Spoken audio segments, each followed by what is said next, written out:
Unit. Wednesday morning is a day set aside for cabinet secretaries to appear before the Senate plenary to answer questions coming from various senators.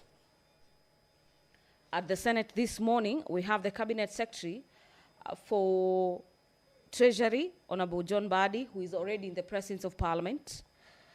The CS for Mining, Blue Economy and Maritime Affairs, Honorable Hassan Joho,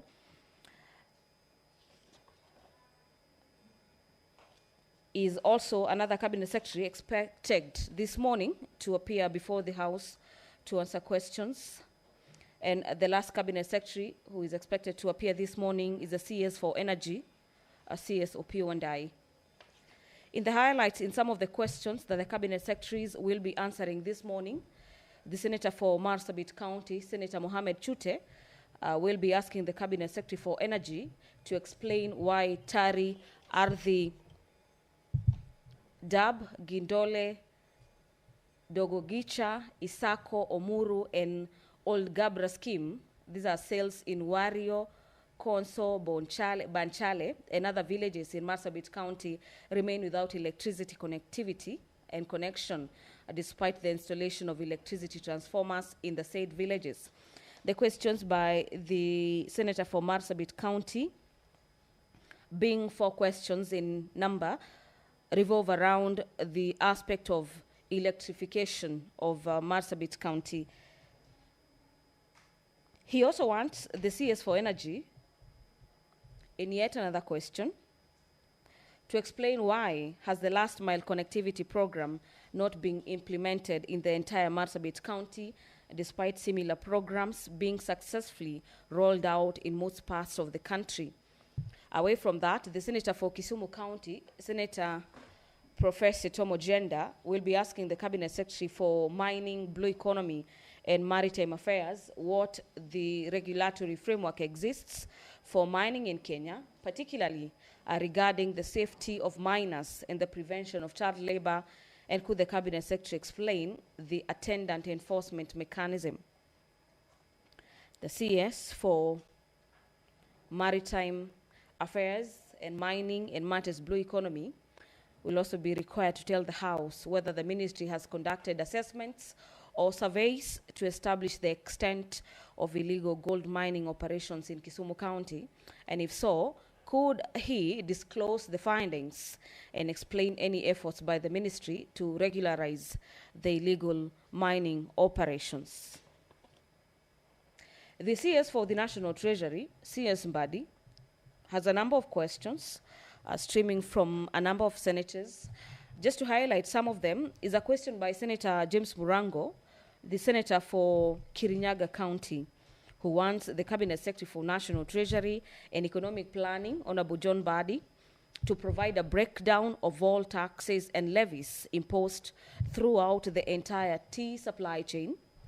What are the specific taxation measures is the ministry planning to implement in the financial year 2025-2026 to eliminate double taxation and other unnecessary taxes that, according to the Honorable Senator, are overburdening farmers and stakeholders in the tea industry. Allow me to hand over for this live broadcast of the Senate, presided over by the Senate Speaker. Enjoy your morning. Na tuombe. Ewe Mwenyezi Mungu, twakusihi tutazame kwa neema nyingi na baraka sisi watumishi wako ambao umeridhika kutuita kwa nyadhifa za uongozi katika jamhuri hii yetu. Tukuomba tuwajalie tuyatende na kufikia mambo yote atakayofikishwa mbele yetu kwa njia ya haki na uaminifu, ili kustawisha amani, ufanisi na heri ya nchi yetu na wale ambao haja zao umezikabidhi mikononi mwetu. Amen.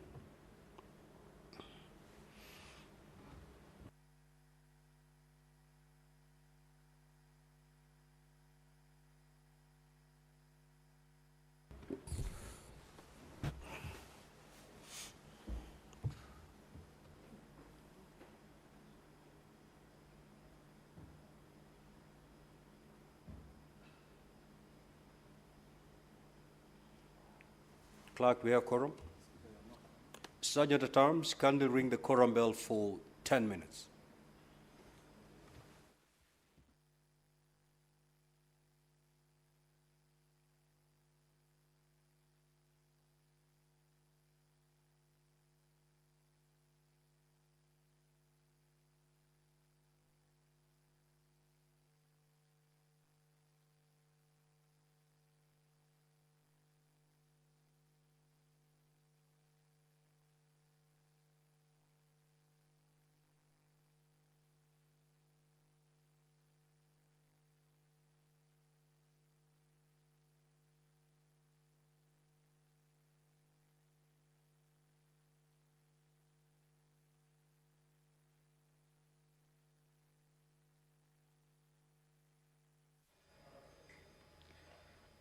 4 minutes past the time appointed for the sittings of the Senate on Wednesday morning.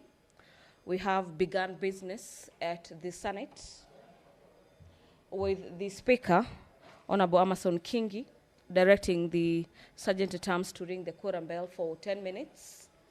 And this directive is supposed to give some senators who are yet to make their way into the chamber to hurriedly do that to allow the House raise quorum. You can see on your screens a number of them walking into the chamber to raise the necessary quorum for the House to commence business. The House Standing Orders gives further directives upon the expiry of the 10 minutes.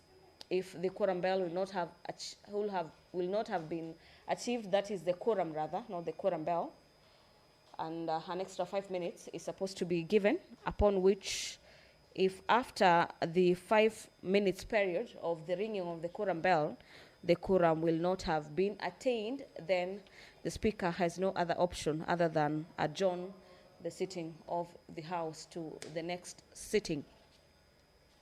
It is a Wednesday morning when we are expecting 3 cabinet secretaries to appear before the Senate plenary. Already the CS for the National Treasury and Economic Planning, CS Mbadi, is already within the presence of Parliament. So immediately the members raise quorum, the business begins. Priority being given to the cabinet secretaries to address areas of concern through question time raised by honorable senators. Before I handed you over, I was taking you through some of the questions where the Senator for Kirinyaga County, Senator James Murango, will finally, in his question 3, be asking the cabinet secretary for the National Treasury to outline the challenges faced in the previous attempts to eliminate some of these excessive taxes and levies on tea, and explain actions being taken to address them. So in a nutshell, the Senator wants to understand the factoring of taxation measures in the 2025-2026 financial year. This is in the budget process, if the government is planning to eliminate double taxation and other unnecessary taxes, which he claims has been overburdening tea farmers across the country. The Senator for Kisumu will be asking the CS for Treasury what are the immediate measures being implemented by the government to address the extensive delays in the processing of pension claims for the retired civil servants, and could the Cabinet Secretary provide a timeline for the full digitization of pension records and the transition to an end-to-end enterprise resource planning ERP system for a more streamlined process? These are questions, 4 of them, aimed at getting answers on the processing of civil servants' pensions, which are facing issues of delay. Senator Karen Nyamu, a nominated senator from Nairobi County, wants the CS for the National Treasury to state the medium-term strategy to reduce fiscal deficit from the 4.9% to a sustainable level. She also wants to understand from the CS what measures is the ministry undertaking to support counties, noting that 2025 budget policy statement projects GDP growth at 5.3% and stable inflation, yet the county governments face a contracting fiscal space and the rising cost. How does the National Treasury plan to manage increased domestic borrowing by the government without crowding out the private sector, this being private sector credit and stifling economic growth? This is in light of the constrained external financial and the lapse of the International Monetary Fund Extended Fund Facility and the Extended Credit Facility Program signed in April 2021. These are questions by Honorable C.S. Nyamu, Cabinet Senator Karen Nyamu, directed to the CS for the National Treasury.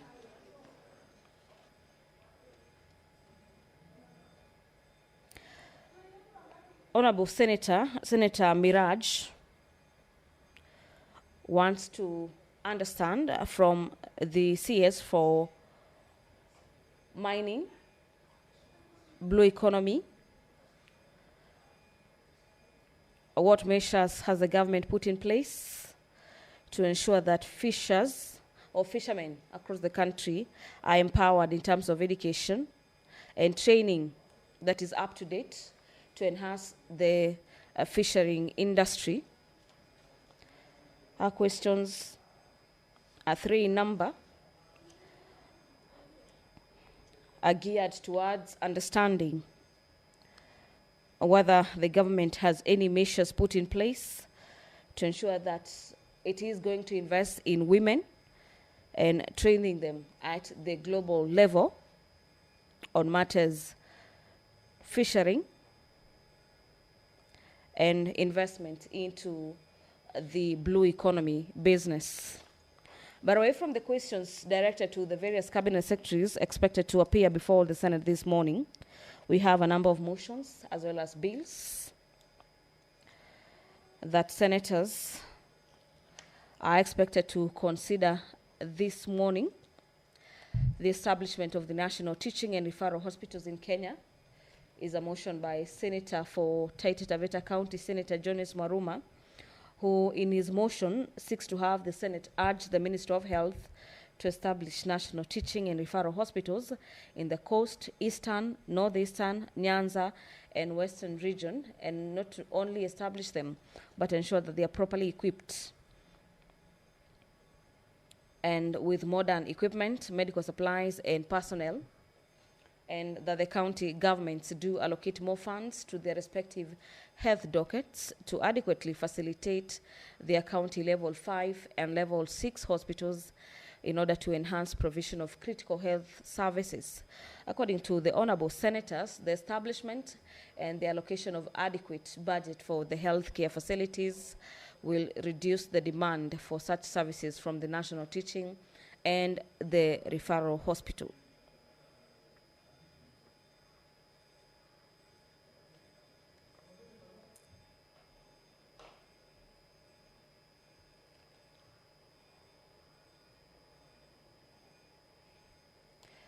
The report of the Liaison Committee on the activities and operations of select committees during the 3rd session of the Senate for the period of 2024 is a motion by the Chairperson Liaison Committee lined up for consideration this morning. The Senate notes the report of the Liaison Committee on the activities and operations of the select committees during the 3rd session of the Senate in the year 2024, pursuant to Standing Orders number 224, subsection 2, and the Committee on Liaison laid its report on the table of the Senate on Wednesday, 28th of May, the year being 2025.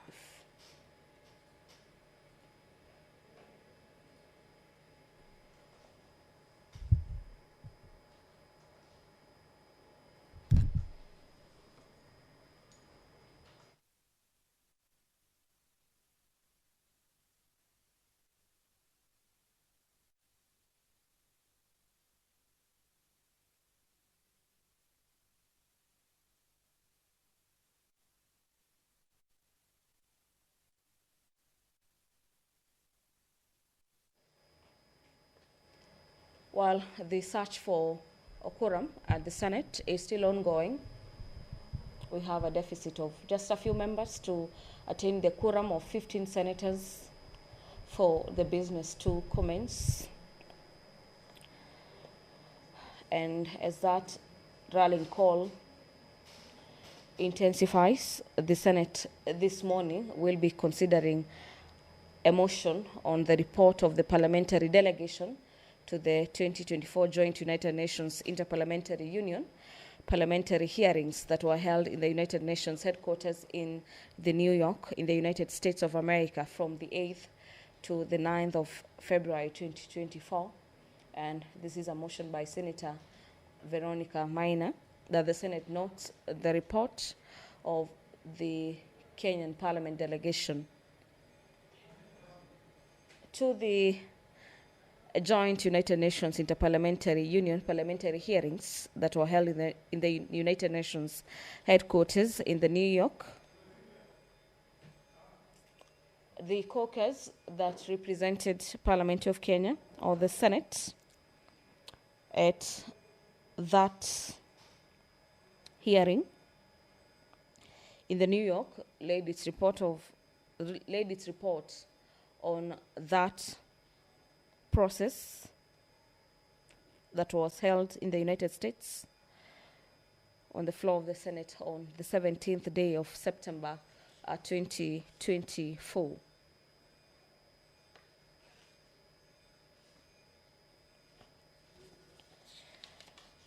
It is a full entry on the paper this morning with a lot of agendas for consideration by senators this morning.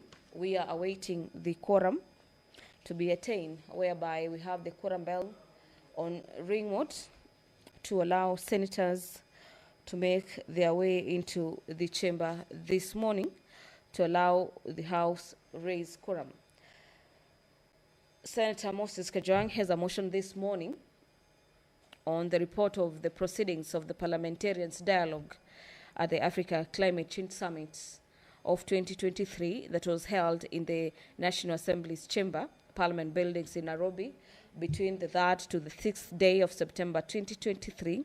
In the motion, the Senator for Homa Bay wants the Senate to note the report of the proceedings of the Parliamentarians' Dialogue at the Africa Climate Change Summit that was held in 2023 at the National Assembly's chamber in Nairobi between the 3rd to the 6th day of September 2023.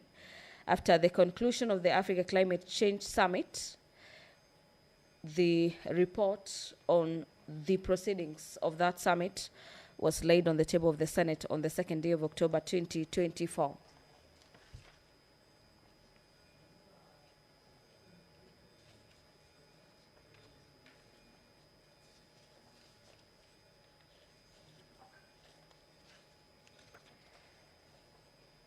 This morning, a lot is expected to transpire. Bearing in mind, we expect 3 cabinet secretaries from the National Treasury, from the docket on energy, as well as the CS for mining and blue economy, as well as maritime affairs, to appear before the Senate this morning to answer some of the questions raised by senators. Allow me to take you through the concerns by the Senator for Taita Taveta County, who in motion number 11 in today's order paper is seeking to have the establishment of the National Teaching and Referral Hospitals in Kenya. Senator Jonas Maruma states in his motion that aware that Article 43, subsection 1A of the Constitution of Kenya, Article 43, subsection 1A of the Constitution of Kenya provides for every person to have the right to the highest attainable standard of health, including reproductive health care, and noting that in Kenya, we have 5 national teaching and referral hospitals, with Kenyatta University Research and Teaching Hospital in Kiambu County and Moi Teaching and Referral Hospital in Eldoret, Uasin Gishu County, being the only ones outside Nairobi County. The Senator is concerned that bed capacity, medical equipment, and human capital in these national teaching and referral hospitals are not sufficient to absorb all patients seeking specialized treatment. And further, the concerns deepen that many Kenyans with critical health conditions travel for long distances in order to access specialized services in Moi Teaching and Referral Hospitals, this being Moi Teaching and Referral Hospital in Eldoret, it is only one, and Nairobi, where there are 4 national teaching and referral hospitals. This, according to the Honorable Senator, has led to the increase in the high cost of travel, augmented diseases, and in some cases deaths along the way, as Kenyans come from long distances to try and access healthcare facilities in the referral hospitals, being in Nairobi 4 and 1 in Eldoret. The senator, through this motion, is seeking to have the Senate urge the Minister of Health to establish national teaching and referral hospitals in the coast, eastern, northeastern, Nyanza, and western region to decongest the population in Moi Referral Hospital and in the 4 referral hospitals in Nairobi County. The senator is also pushing for the fully equipment of the referral hospitals, 6 of them, that will be established, and that they should have adequate personnel and medical supplies. Remember, the issue of medical supplies has been an issue that has been affecting some of the hospitals, especially in counties. And the senator also wants the county governments to allocate adequate funds to their respective health dockets to ensure they facilitate the county level 5 and level 5 hospitals in order to enhance the provision of critical health services to reduce the demand for such services from the national teaching and the referral hospitals.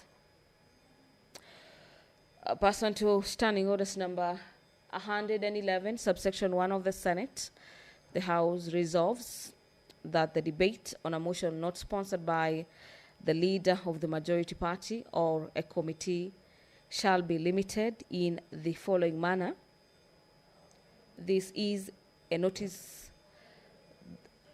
of motion that will be moved by the leader of the minority party, that a maximum of 3 hours with not more than 20 minutes for the mover, 20 minutes for the majority party official responder, 20 minutes to the minority party official responder, and 15 minutes to each of the senators speaking, and that 15 minutes before the time expires, the mover shall be called upon to reply. Allow me to hand you over as the House has attained the quorum this morning.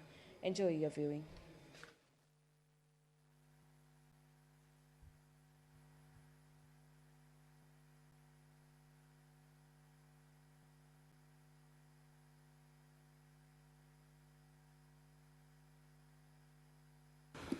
Honorable Senators, we do have quorum now. Clerk, you may proceed to call the first order, please.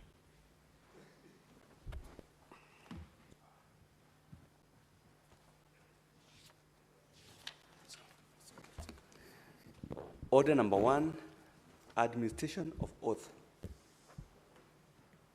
Order number 2, communication from the chair.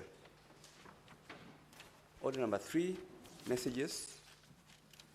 Order number 4, petitions. Order number 5, papers. Order number 6, notices of motion. Order number 7, questions and statements.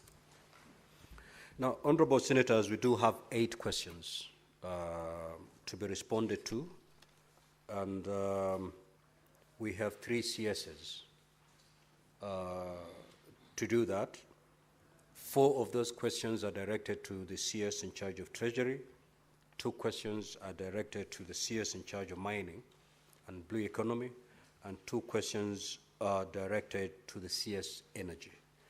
Now, looking at the time, Honorable Senators, we need to agree on how we're going to manage time.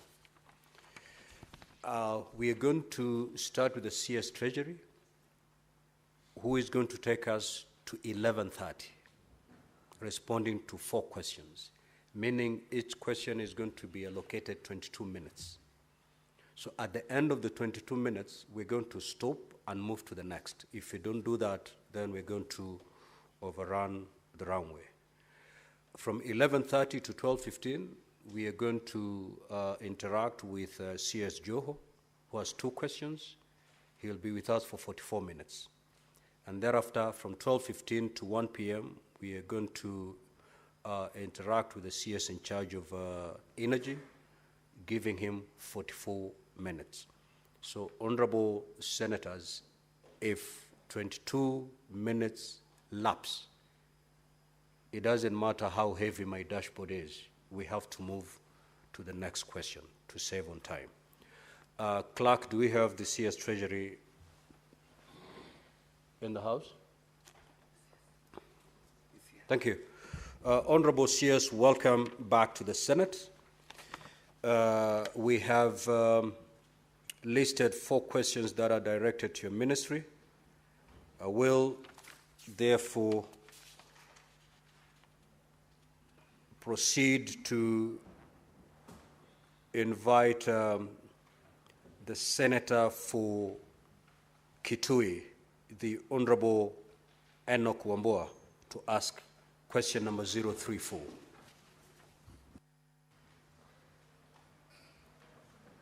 Clerk, please do the timing. Thank you, Mr. Speaker. Given that we have 22 minutes for this one, I will spare the CS a few things that I wanted to say. Let me just go straight to the question. Question number 034. One CS, what is the current status of pension disbursements to former members of parliament who served between 1979 and 1992?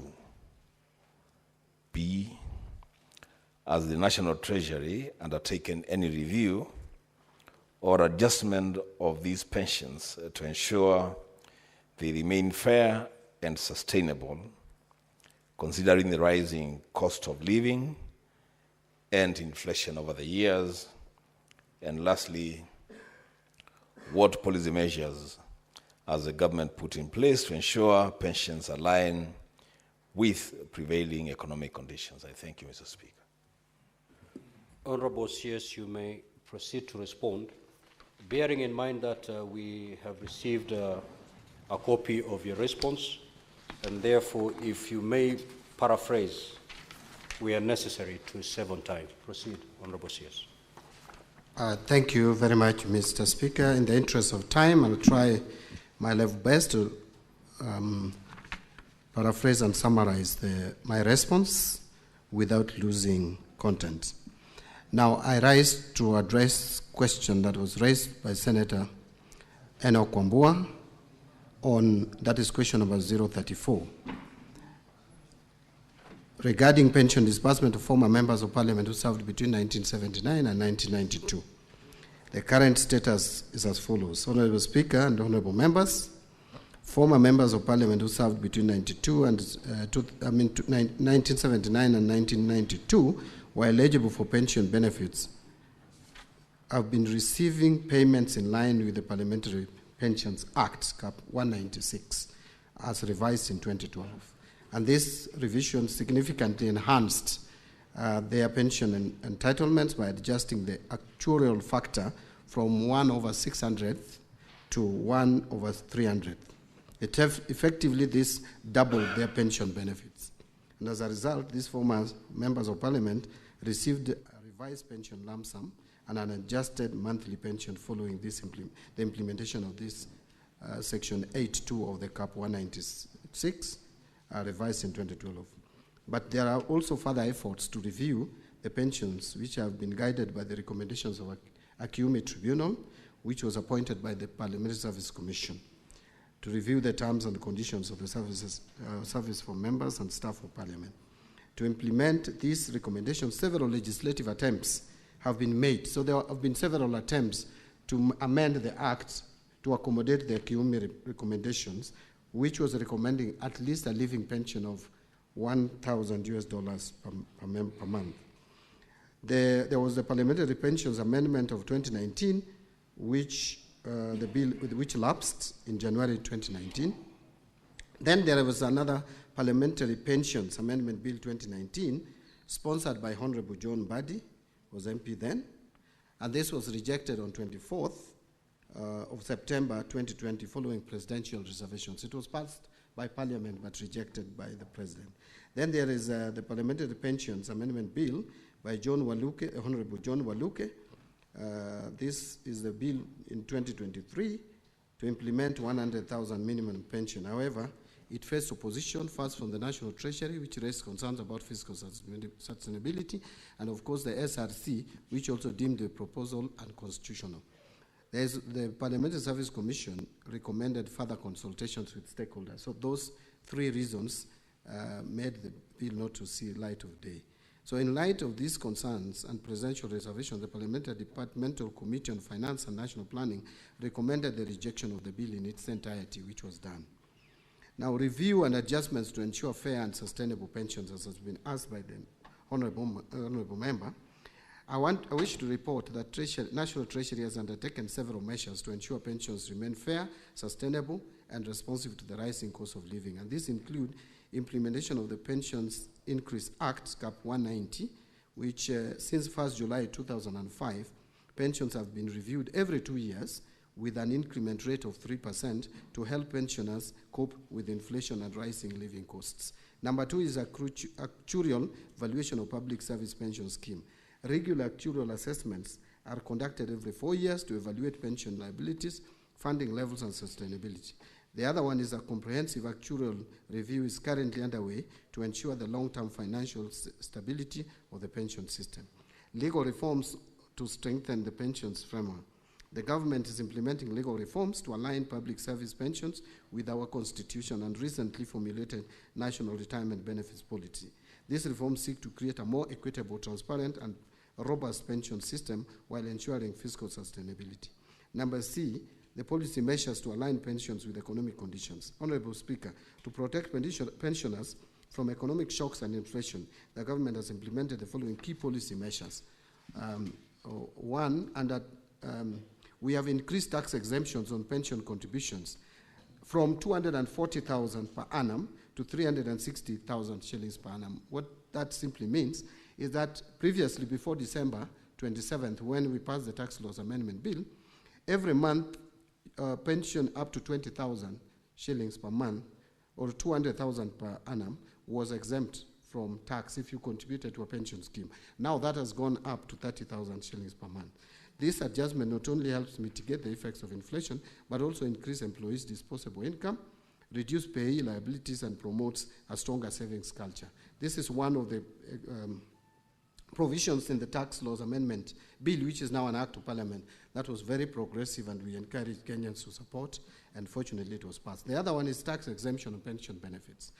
The removal of taxes on pension benefits provides retirees with a higher post-retirement income, improving their financial well-being and ensuring a more comfortable retirement. I wish to report here, Mr. Speaker, that for those who may not know, that from 27th of December last year, anyone accessing his pension is now accessing it without paying any tax. And that is like saving 30% of your entitlement. And I think it has been very progressive. Those who have benefited from the same can attest to that. And also encouraging long-term retirement savings.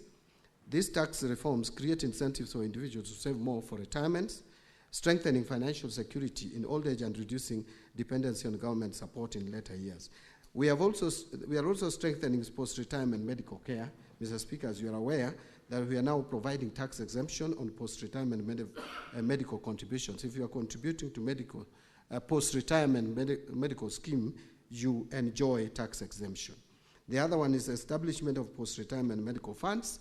Treasury, through Circular Number 9 of 2024, authorized pension schemes to set up dedicated post-retirement medical funds, ensuring retirees have access to affordable and sustainable healthcare solutions. And Mr. Speaker, I'm sure you're aware that even Parliament is presently in the process of setting up this fund to take care of retired members of Parliament in their medical needs when they retire.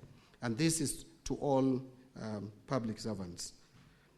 Development of an end-to-end pension administration system. The government is investing in a modernized pension administration system that leverages advanced technology to improve efficiency and scrutiny.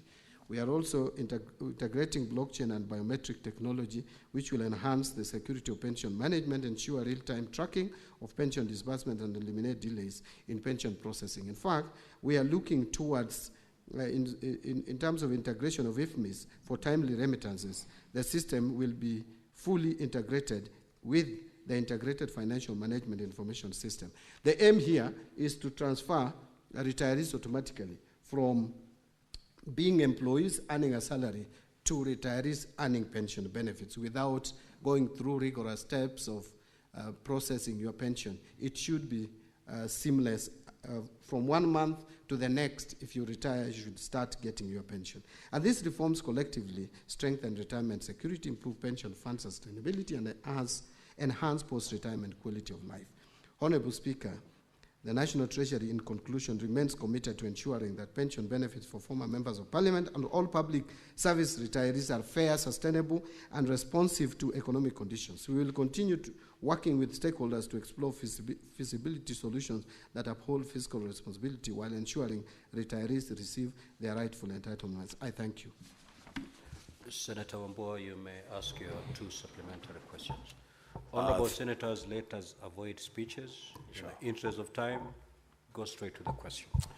Thank you, Mr. Speaker. Mr. Speaker, 2 quick ones. On question number 1, I expected the CS would give us actual amounts. Actually, that was my biggest interest.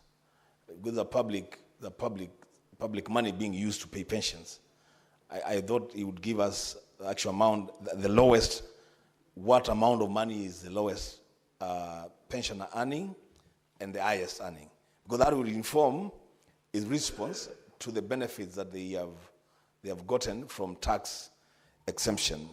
Then lastly, Chair, the second question would be, seeing as it were that the CS was himself pushing this agenda when he was a member of Parliament, and now he's seated where he was pushing that agenda. Will he continue with this, or was he just playing politics? Thank you. Honorable Pierce, CS rather.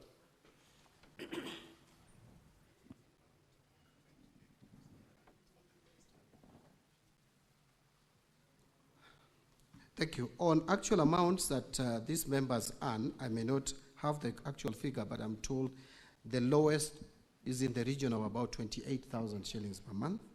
It is fairly low, and that is why there was a recommendation from the Kiumi Commission to push it up to a living pension of at least 100,000 shillings per month, or 1,000 US dollars per month. It was, I think, put in US dollar terms. But this, I want to repeat again, that you can only be able to change it if you amend the law, because the law as it is, you cannot change the actual amounts that these honorable members or former members of Parliament earn. In terms of the CS pushing the agenda, yes, I pushed the agenda as a legislator who has the powers to legislate. Now I don't have that power. That power is with members of Parliament to push for legislative amendment. I can only propose to Parliament for an amendment, but I think this is a matter that Parliament is well seized of. Parliamentary Service Commission is there, which is concerned with the welfare of members, both present and former, and if there is supposed to be any adjustment on pension entitlement to former members of Parliament, the right people to push for that would be the Parliamentary Service Commission and members of Parliament. Thank you. Senator Fomeru, the Honorable Gathuri Murumbi. Honorable CS, just note down those questions, because I'll be calling upon a number of senators so that you can respond to them at a go. Thank you, Honorable Speaker. Honorable Speaker, the last time the CS was in this House, I raised a question concerning former councillors. You can see issue about the pensions and gratuity and honorarium is really recurring every time. So you tasked the 3 committees of this House, the committee, JLAC, Labour, and Budget and Finance, and the National Treasury, to sit down and come up with a legal framework to facilitate the payment of honorarium and monthly pension to former councillors. So, Mr. Speaker, the 16 days you give have lapsed.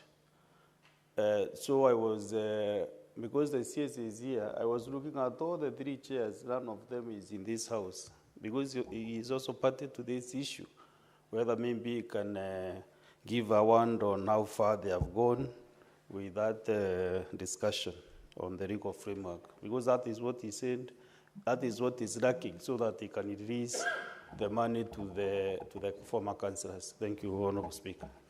Senator Boni. Mr. Speaker, my question is on policy. There is a member of parliament from Bungoma who served 4 terms. But after serving 2 terms, it was interrupted. He started enjoying his pension. Then he came back, served another 2 terms. Now when he's gone back, he's unable to enjoy pension of 4 terms. Is it the policy of the government that such a member of parliament should be denied to enjoy pension of 4 terms? Instead, he's being referred to the first 2 years, first 2 terms, Mr. Speaker. The Senate Majority Leader. Mr. Speaker, a quick question. I have on my phone messages to the effect from the people that send me to this house, that when will the minister stop this practice where when public servants retire, they have to spend the next year 2 to 3 years chasing their pension file at Bima House. Mr. Speaker, many of them retired teachers, doctors, public servants. I have seen from the response of the minister that they're actually inputting an integrated blockchain and biometric technology. The only thing that is missing from the minister's answer is when. That's very important for the people that vote for me to come to this house to know that when they serve the public and eventually they retire, then they will receive their pension at the next month after, because that is how modern world should work, Mr. Speaker. Therefore, that's my humble request to the minister to know when. I thank you, Speaker. Senator John Newton. Thank you, Mr. Speaker. My question is not very different from what the majority leader has asked, and it particularly concerns teachers and police officers who are retired. Mr. Speaker, you will be told by the TSC, once you follow up, that the TSC has made all the necessary documentation and referred the same to Treasury. And why there are delays is because there is delayed disbursement by Treasury. And Mr. Speaker, I would want the CS to tell us what he is doing to prevent abuse of of Article 223, because that is clearly where the problem with delayed disbursements are happening, where money is set aside for a particular purpose like this for settling, for sorting out pensioners under Section 223. I mean Article 223, then such monies are drawn and taken to other use. What is the CS doing to see to it that there is no abuse of Article 223? Thank you, Mr. Speaker. Senator Miraj. Asante Bwana Spika, swali langu halitakuwa tofauti na kiongozi wa wengi bungeni. Tuko na tatizo sawia katika sekta ya posta. Wale waliostaafu bado wanahangaika kutafuta marupurupu yao ya uzeeni. Tungependa waziri atueleze kuna shida gani wakati watu wametumia ujana wao kuitumikia serikali yetu, na wanapostaafu, wanapofika uzeeni, wanaanza tena kuhangaika kutafuta kiinua mgongo chao. Senator Lenku.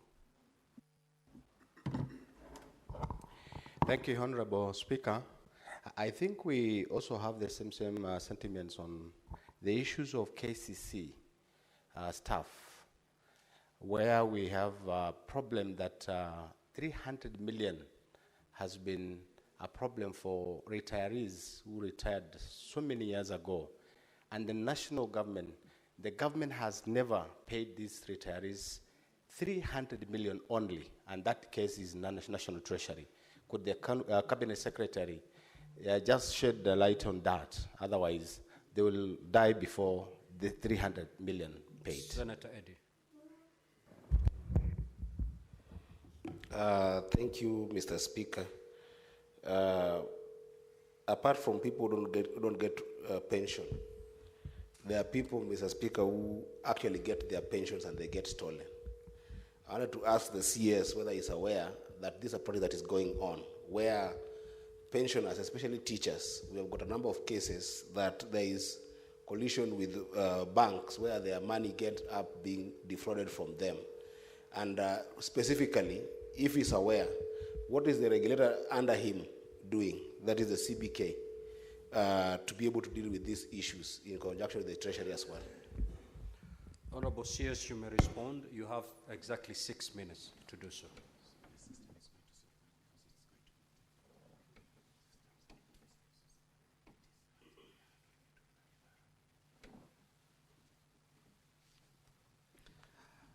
Thank you, Mr. Speaker. I don't know whether we will still address question number 048 because it's like we are the supplementary questions to the question. Those that you feel will be answered through your response to question number 048, you need not respond to them now. On the question of the team that was supposed to be put together to look at the issues of former councillors, I thought this was supposed to be Senate-driven, Parliament-driven, and I don't think we have got communication to the effect of putting our team in the team, but I think it's something that I can follow with the committee chairs, because I don't think we have made much progress on this. On the question that Senator Boni Alwale asked on policy regarding members of Parliament who serve for the 2 terms, don't win re-election, and then starts enjoying pension, and then when they come back. It is the way the law is crafted now, that once you enjoy the pension, when you come back, either you choose to pay, to buy back the pension, and then you continue, and then when now you retire, the 4 terms will become counted cumulatively, or you forfeit, or you forgo. So, but there is an amendment to that effect that is being processed, so that we can allow former members who served for some terms and have come back to enjoy seamlessly the pension without that kind of a challenge. But the way the law is today, if you start enjoying benefits of pension, like myself today, if I come back again to Parliament, then I have to either buy back that period that I enjoyed the pension, or I forgo. So that is the law as it is today. Majority Leader, I agree with you that there's been challenges in terms of when pensioners leave employment and get into pension, they wait for too long to get their pension because of system challenges, but there are also other issues around delayed payment of pension, some of which is with those agencies or ministries where they're working, where you find the processing of files become a challenge, that files are lost, members move from one office to the other. We have even had cases reported of corruption getting into the system, and that is why we want to integrate the system. We want to automate the system. When you leave system to manual, there is bound to be abused, and that is what the ministry is taking steps to ensure that that is dealt with. Now, I think Senator Fumuranga is asking that the abuse of Article 223 is the one that is denying pensioners money or reallocation of pension fund. I am not aware of any pension allocation that has ever been reallocated in any way. Actually, if there is any particular location that is always ring-fenced, it is the pension. It is the CFS going to pension. So that is not correct. Yes, there could be abuse of Article 223, which we are trying to work on. But again, you will also agree with me that that article was not provided in the Constitution in vain. The people of Kenya considered that there could be circumstances that would merit or warrant provision of additional funds that was not appropriated by Parliament or National Assembly for that matter. So if there are abuses, those abuses have to be dealt with, because this one is within the powers of the Cabinet Secretary for Finance. On the issue of poster employees and KCC, RBA has already put staff receivers in place to work out on how to pay these creditors, along which part of the creditors are former employees, because these are companies that faced challenges, especially Posta, the pension scheme for Posta. So there is already a process going on to make sure that that is addressed. Finally, on Senator Eddie Okech's question of defrauding pensioners by banks, if we automate, this automatically will be dealt with through automation. When you allow manual systems, it is open to abuse. And we have also identified that some pensioners have been defrauded through collusion, even between pension staff and also the bank staff. And that is something that we're addressing through automation. Thank you, Mr. Speaker. We will now move to question number 035 by the Senator for Kirinyaga County, Honorable James Murango. You may proceed to ask your question. Thank you, Mr. Speaker. My questions are as follows. A, could the Cabinet Secretary provide a breakdown of all taxes and levies imposed throughout the entire tea supply chain? And B, what specific taxation measures is the Ministry planning to implement in the financial year 2025-2026 to eliminate double taxation and other unnecessary taxes that overburden farmers and stakeholders in the tea industry? And last, could the Cabinet Secretary outline the challenges faced in previous attempts to eliminate some of these excessive taxes and levies on tea and explain actions taken to address them? Thank you, Mr. Speaker. Honorable CS, you may respond. Now, Honorable CS, I note that the response is fairly lengthy. In the interest of time, please just try to paraphrase it, because we have, we already have hard copies with us. We'll be following as you paraphrase. Yeah, thank you, Mr. Speaker. I notice also that my response is fairly too long. I will not go through my response in the traditional way. So question number 35 by Senator James Murango was on taxes and levies imposed throughout the entire tea supply chain during Senate plenary. The first page is basically talking about the significance and importance of tea as the tea subsector as one of the drivers of economic growth in this country. We all know the contribution of tea to our economy. So I've just explained that in line with the bottom-up economic transformation agenda, or better if you like. Now, in the financial year 23-24, the government implemented a number of interventions specifically for the tea subsector, which included provision of processing equipment to tea cooperatives and establishment of a tea value addition hub and promotion of investment into the hub, export market development and export promotion, and provision of fiscal incentives and establishment of warehouses for value-added tea in key development markets. So these are reforms that are ongoing. I've also indicated how much tea has been contributing to our economy. Export earnings, I've already also explained how much we are getting in terms of export earning contributed by tea subsector. So in the financial year 25-26, as outlined in our budget policy statement of 2025, the government will be executing the following key intervention to further boost the tea subsector, and that is already enumerated: value addition, market development, farmer support. So these are explanations about what the government is doing, and infrastructure, putting up infrastructure, especially like in Dongo Kundu, special economic zone, and constructing research and development facilities for tea.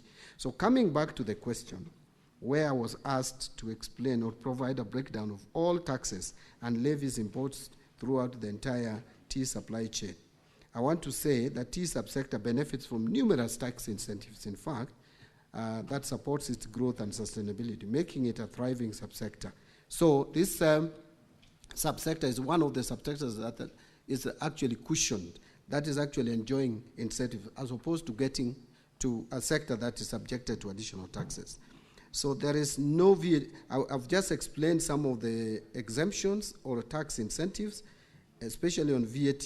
I have said that there is no VAT charged at this level, at the farming level for tea. There is no VAT on inputs such as fertilizers. There is no, there is agricultural services are exempt from VAT. Agricultural farming tractors are exempt from VAT. I've also indicated that imported agricultural machinery used for land preparation are duty-free, but only attract VAT at 16%. Railway development levies at 2%.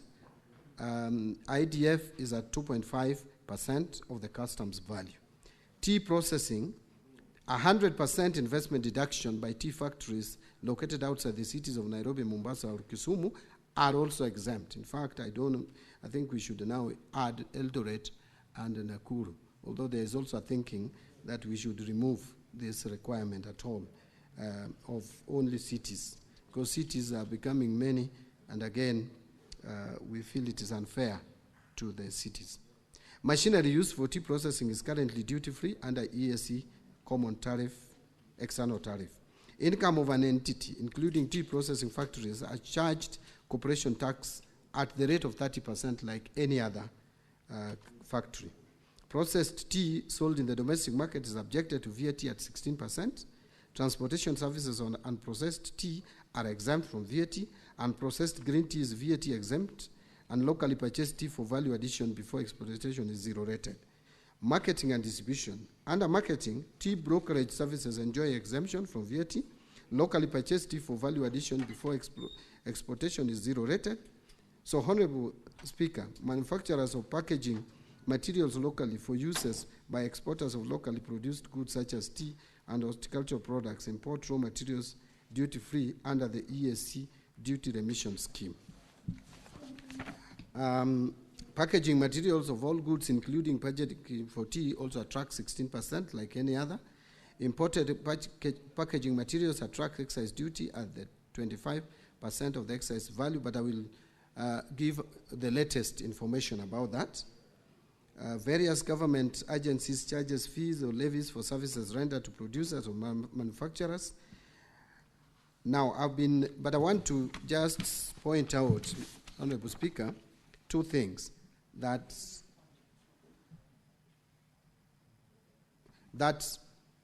in the finance bill of 2025, we have done two things. Number one, we are proposing to exempt packaging materials used for tea and coffee from VAT. This exemption will only apply when packaging materials are imported or locally purchased, with a recommendation from the Cabinet Secretary responsible for agriculture, given that the use of these materials isn't exclusive to coffee and tea packaging. This measure aims to protect these crucial sectors while also safeguarding government revenue. But the second thing that we have done is under custom duty. On the custom side, Mr. Speaker, last year, Kenya was granted a stay of application of the ESC common external tariff on certain paper products to apply a higher duty rate of 25 to 35% to support domestic packaging materials. However, this negatively impacted exporters, such as the tea industry. To address this, Kenya did not request an extension of the stay of application of the ESC common external tariff on these paper products during this year's ESC pre-budget consultations, which I led in Arusha. And actually now, Mr. Speaker, I want to report that we have gone back to the ESC CET rates of 10% like any other country in the East African region. On question number 35B, what specific taxation measures is the ministry planning to implement in the financial year 25-26 to eliminate double taxation and other necessary taxes that overburden farmers and stakeholders in the tea industry? I wish to respond as follows. I would like to clarify that there is no double taxation in the tea subsector. As regards to specific tax measures for the coming financial year, we are currently reviewing submissions from the public, but we have already reviewed the submissions from the public anyway. I think this answer should be amended to read that we have already considered and have just read some of the steps that we are taking to reduce taxation, which would support the tea subsector. So So I have mentioned that the various incentives. I don't want to repeat them again. I want to go straight to 35C, Mr. Speaker. Could the Cabinet Secretary outline the challenges faced in previous attempts to eliminate some of these taxes and levies on tea and explain action taken to address them? I wish to respond as follows. While there may be challenges affecting the tea subsector, Honorable Speaker, the national government continues to extend numerous incentives to the subsectors outlined above. From consultation with the regulations of the tea subsector, various actions by various government entities are ongoing to address the burden of the fees or levies in the tea subsector. Some of these measures include enactment of Tea Act 2020, which reduced the management fee payable by tea factories from 2.5% to 1.5%, thus saving tea farmers approximately 1 billion annually from management fee to Kenya Tea Development Authority. There is the ad valorem levy of 1% of the customs value of exported teas, which was scrapped in 2016. The agricultural produce cess of 1% of green leaf was also scrapped in 2016, saving quite significant amount. And since July 2016, the government replaced the levy scrapped with a government grant to fund operations of Tea Research Institute and Tea Board of Kenya, which support the tea industry development programs such as research in tea, trade promotion, and market development, amongst others. In conclusion, Honorable Speaker, Kenya's tea industry remains a vital pillar of our economy, supporting millions of livelihoods and contributing significantly to national development. Through the bottom-up economic transformation agenda, the government is committed to strengthening the tea value chain to ensure sustainable growth. I thank you. Honorable Senator James Mrango, you may ask your 2 supplementary questions. Asante sana, Mstahiki Speaker. Mstahiki Speaker, swali langu la kwanza zilikuwa kwa takwimu waziri aweze kupeana zile anda na kondi zote ambazo zinalipwa na wakulima majani chai. Mstahiki Speaker, nimeona amejibu na kusema venye serikali inafanya ambayo ni sawa, lakini jibu langu hakujibu. Mstahiki Speaker, kulingana na nakala niko nazo, mkulima majani chai kutoka mbunge la kitaifa, kutoka serikali kuu mpaka zile za ugatuzi, analipa anda na kulipa kondi tofauti 42. Na nilipokuwa mwenyekiti wa kamati ya ukulima, tulikuwa tumekaa chini na kuwa tumeelewana kwamba serikali itajaribu kupunguza hizi. Lakini kwa sababu ambazo sijaelewa, waziri hakuziweka wazi. Kwa hivyo ningetaka kusema, Mheshimiwa Speaker, kwa swali hilo sikuridhika na majibu ambayo waziri amepeana siku ya leo. Kwa sababu, Mstahiki Speaker, nilikuwa natarajia kama ni taasisi ama halmashauri ya kuokota kondi, inaokota kondi zaidi ya 5 hapa. Ukiangalia halmashauri ya Nema ina kondi inaokota. Ukiangalia kama ni taasisi yafa kuna kondi inaokota. Ili tuweze Mstahiki Speaker, kujibu swali na kuendelea mbele, ningeomba waziri anapoenda anijibu hili swali ili niweze kusema na asema. Swali la pili, Mstahiki Speaker, ni kwamba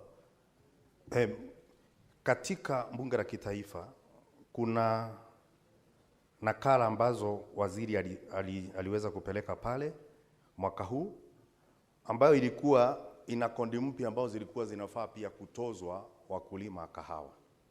Mstahiki Speaker, hiyo sheria ambayo iko katika bunge la kitaifa, na niko na nakala hapa ambayo iliwekwa katika gazeti la serikali. Ningetaka kuuliza waziri, kilimo cha msingi kitawekwa kondi mpaka lini? Kwa sababu nchi zinazoendelea kilimo cha msingi hakiwekangi kondi na anda ili mkulima aweze kunufaika na mazao yake. Asante sana, Mstahiki Speaker. Honorable CS, you may proceed to respond. Mr. Speaker, I tried to put together some of the taxes that are and levies that are put or charged on tea, right from the farming level. I put a paragraph. The tea processing, I put a paragraph. Marketing and distribution, I also put a paragraph. If the honorable member has any other levies that need not to be there, I think the best thing to do is to recommend for those levies to be removed. But as far as I'm concerned, I have enumerated what I am aware of are taxes and levies on tea. I think he has talked about some amendment that is in Parliament to put some charges on coffee. Maybe you, Honorable Speaker, with your permission, he can explain again. He can come and repeat the question again. Mr. Speaker, ukinipa nafasi nitamwonyesha waziri.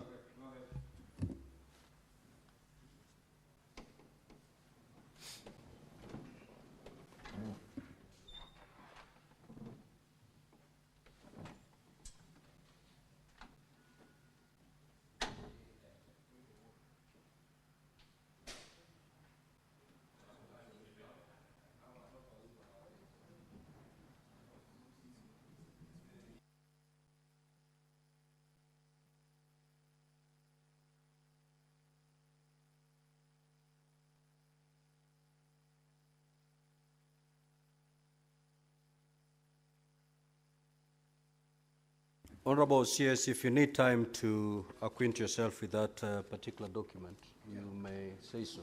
Yeah, Mr. Speaker, I'm trying to check because my understanding was that we were reducing those rates. And so it's just demonstrated to me the rates that are on the first schedule and the second schedule. My understanding is that those rates were coming down. But if they are going up, I may need to check and address that. But I am almost certain that the rates were higher than what is being provided. And so what we were trying to do is to reduce the rates to make coffee more competitive, Mr. Speaker. Senator Edwin Sifuna. Honorable Speaker, in line with the question by the Senator for Kirinyaga on measures to reduce double taxation, unnecessary taxes, and overburdening of farmers and Kenyans in general, I would like the CS to address one question. Honorable Speaker, we have heard the ministry, actually the CS himself, taking credit that this year's finance bill has no new taxes. But I know it's credit to the Gen Z who have struck the fear of God in this government. They will not attempt to bring new taxes. What are you doing about existing taxation, Cabinet Secretary, that you found, including the housing levy, the increase in pay, and VAT on fuel that has seen the cost of taxes on a liter of petrol exceeding the cost of the product? I thank you, Honorable Speaker. Senator Mofai. Thank you, Honorable Speaker. Mine is a supplementary question. Says Treasury. Honorable Speaker, this country has witnessed for decades some grievous disparities in distribution of developments across the country. Talk of roads, talk of water, talk of industries and so forth.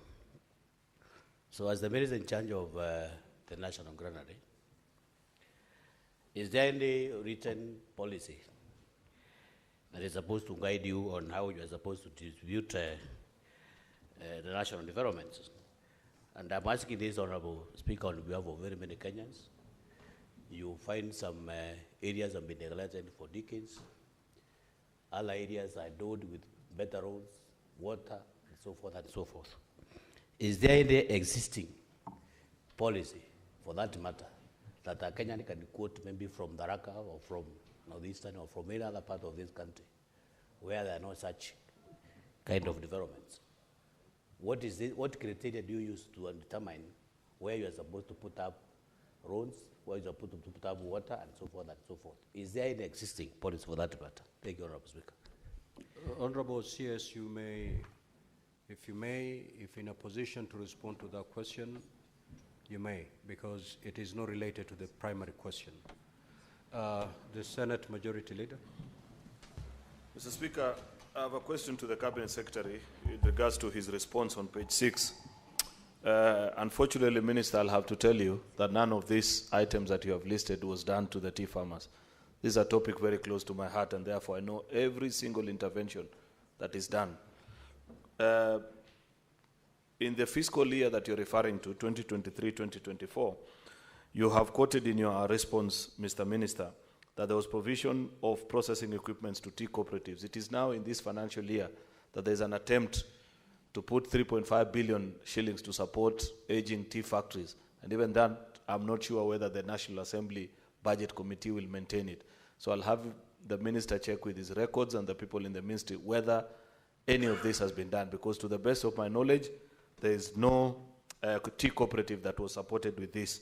With regards to establishment of this, what is calling tea value addition hub, construction is yet to begin of the common user facility that the government promised tea farmers in the country. And therefore, it will be important for the minister to let us know when construction of this common user facility will commence. There was a promise of R1 billion to KTDA through its subsidiary Ketepa that this was going to be set up in Kericho.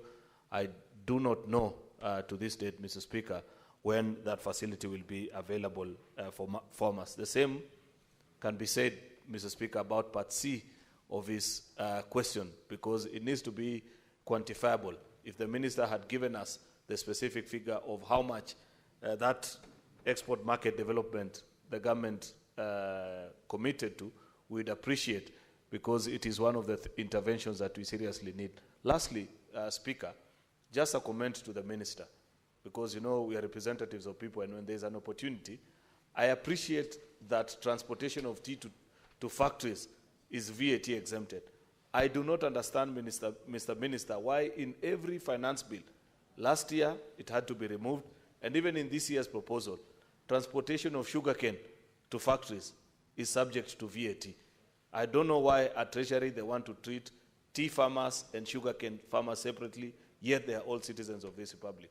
So while I appreciate what is done for tea farmers, I'd wish that the Treasury does the same for sugarcane farmers as well. I thank you, Mr. Speaker. Honorable CS, you have 3 minutes to respond. Thank you, Mr. Speaker. I'll try to be fast. Yes, it is true that we have not made major changes in taxes that would disadvantage the taxpayer or individual taxpayers in terms of reducing their disposable income. And this was a commitment. Yes, I know Senator Sifuna is attributing it exclusively to Gen Z. Partly true, partly not true.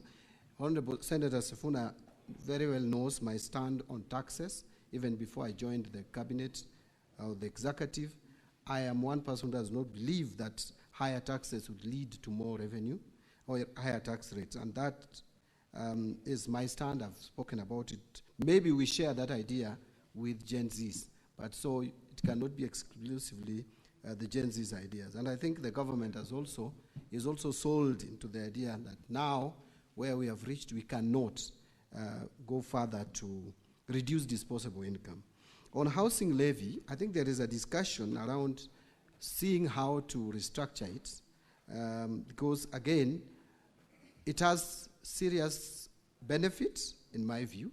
Quite a number of projects are coming up, but at the same time, the individual employees, those with pay slips, have complaints, which you cannot ignore.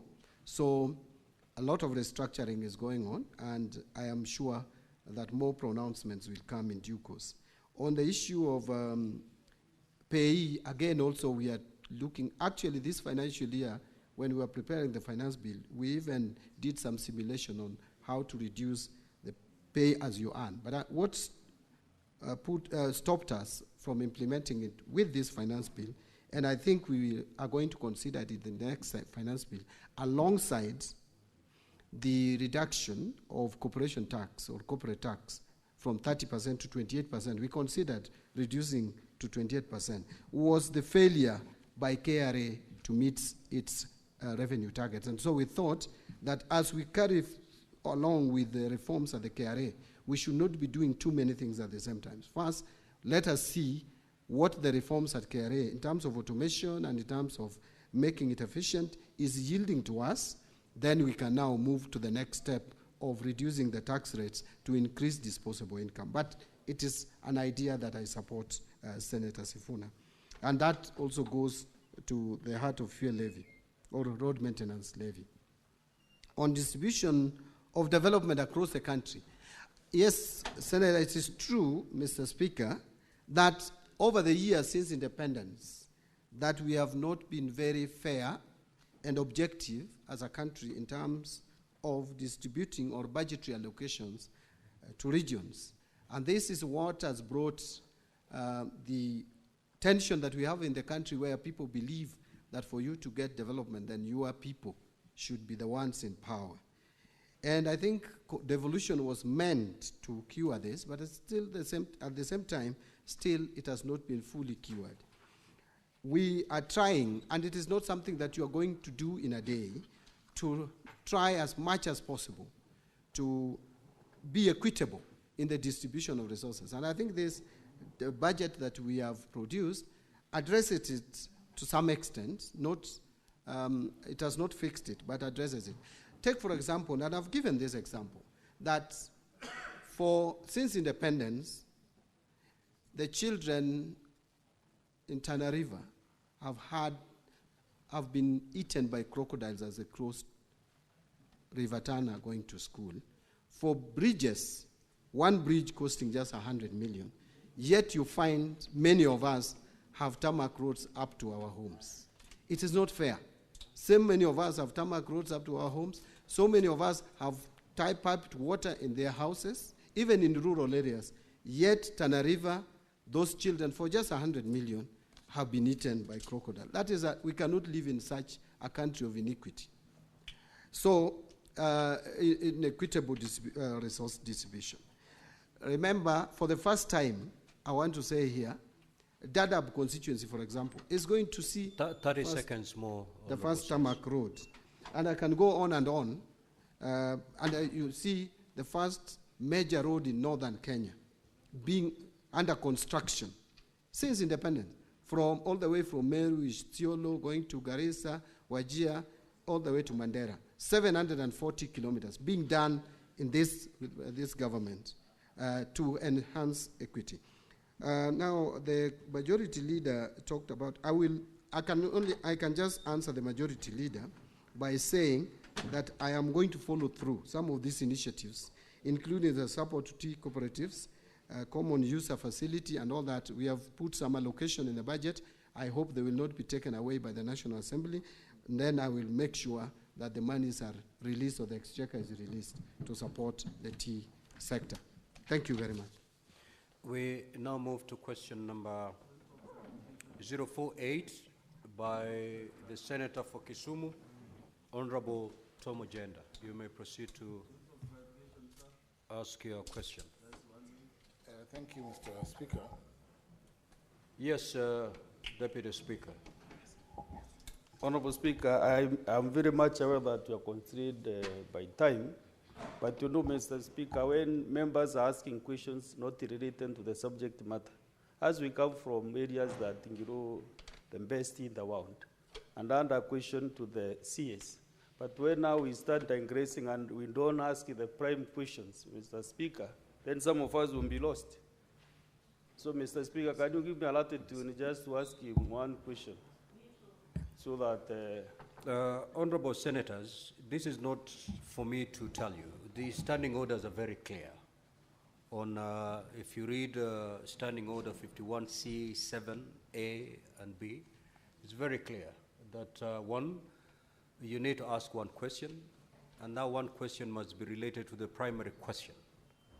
Now, if you take to the floor and give us a speech, time doesn't stop running. For those who feel they have more questions to ask the CS on this particular subject, you can always post that question, and we'll invite the CS to come back. This should not be the end of responding to questions related to taxes on agricultural produce. Senator Tom Ojenda, proceed.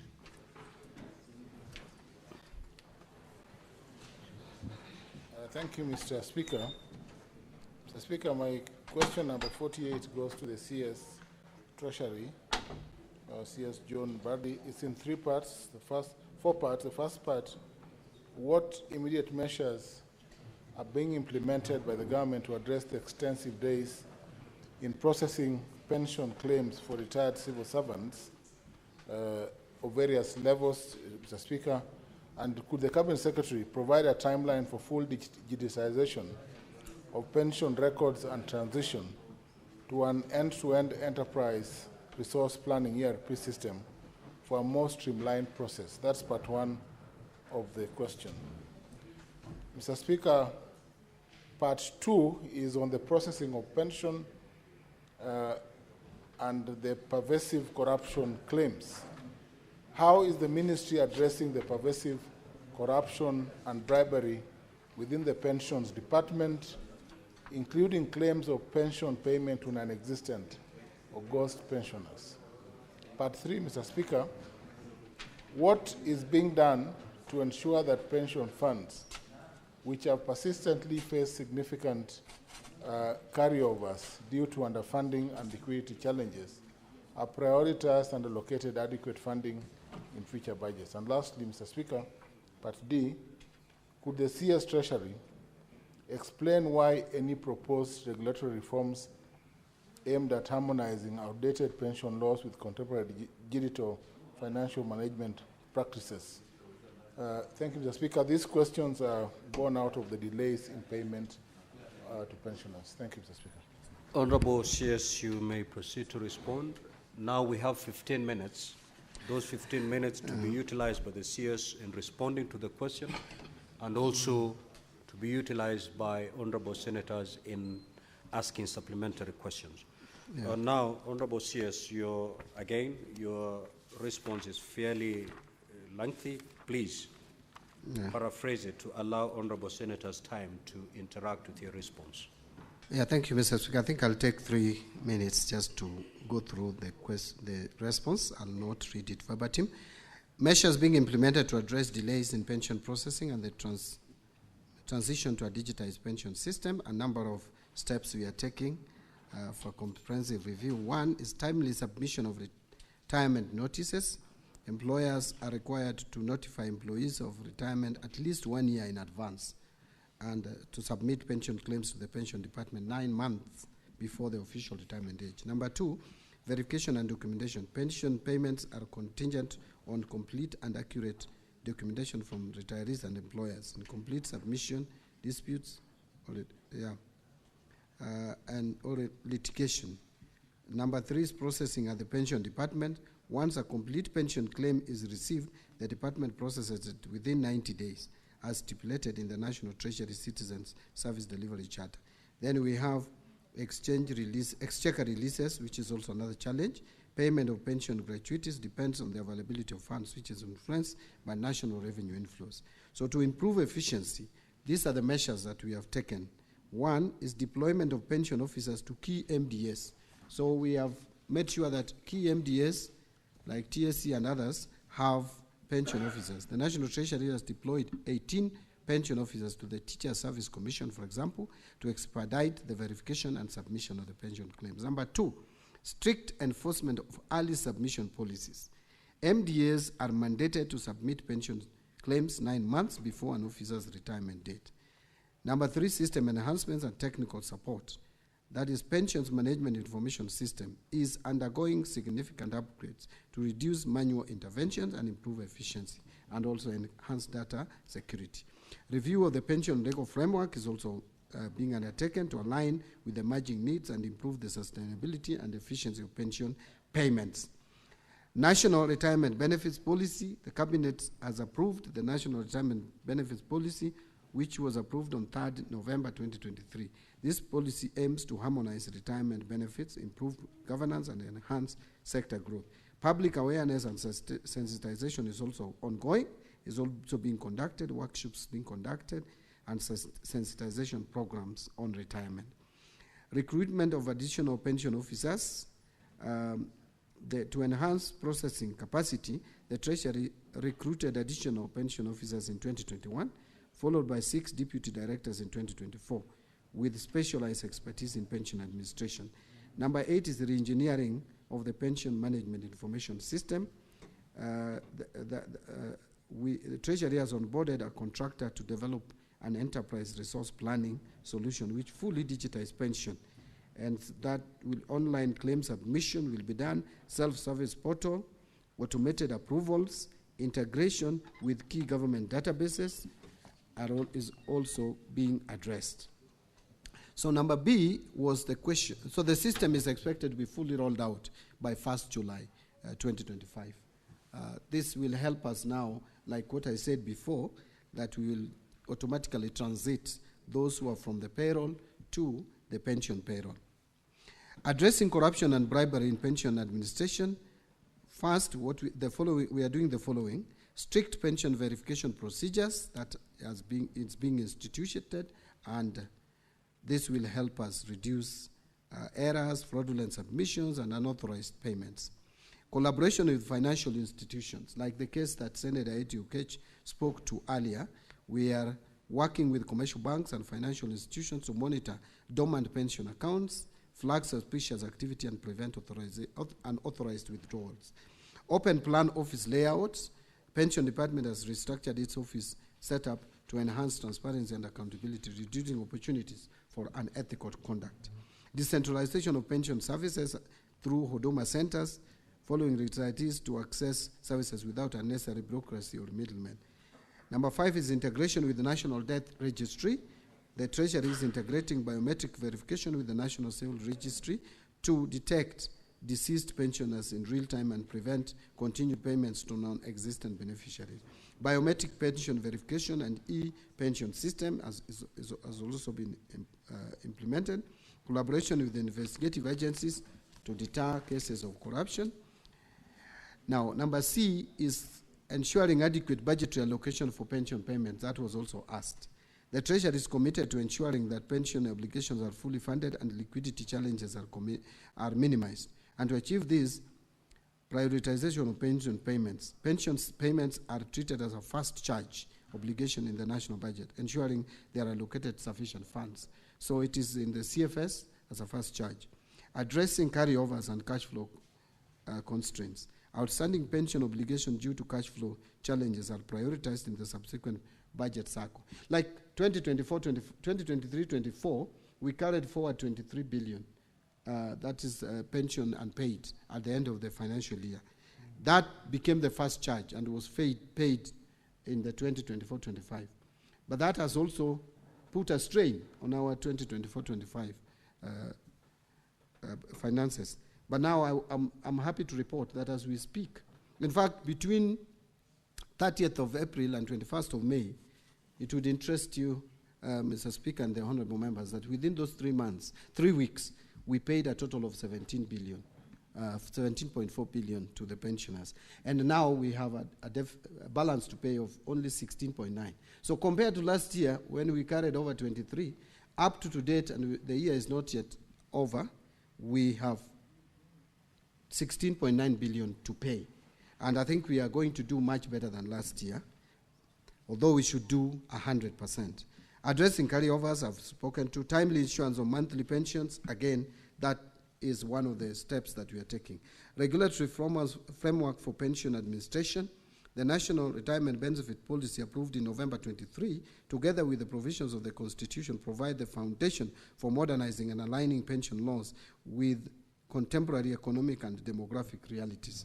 In line with this, the government is implementing key regulatory reforms, which are as follows. The legal reforms, we have on the scope, the Task Force on Public Service Pensions Legal Framework, formally appointed on 17 September 2024, is tasked with reviewing existing pension laws and identifying gaps and hinder effective service delivery. Then there is legislative and regulatory amendments. The task force will propose comprehensive reforms to enhance efficiency. Then we are also doing benchmarking with international standards. The review will incorporate lessons from countries with well-established pension systems to ensure a robust and globally competitive pension framework. Number 2, engineering the pension management information system. Again, I talked about this, eliminating paper-based processes, empowering pensioners with self-service capabilities, accelerating processing through automated approvals, enhancing security and accuracy through system integration. So the key here is automation. If you automate pension system, as we have indicated, then you'll solve a number of these issues. And I've said from 1st July, we are onboarding the system, and it will enhance efficiency. Now, finally, I think is reforms to enhance financial sustainability, transition from defined benefits to defined contribution.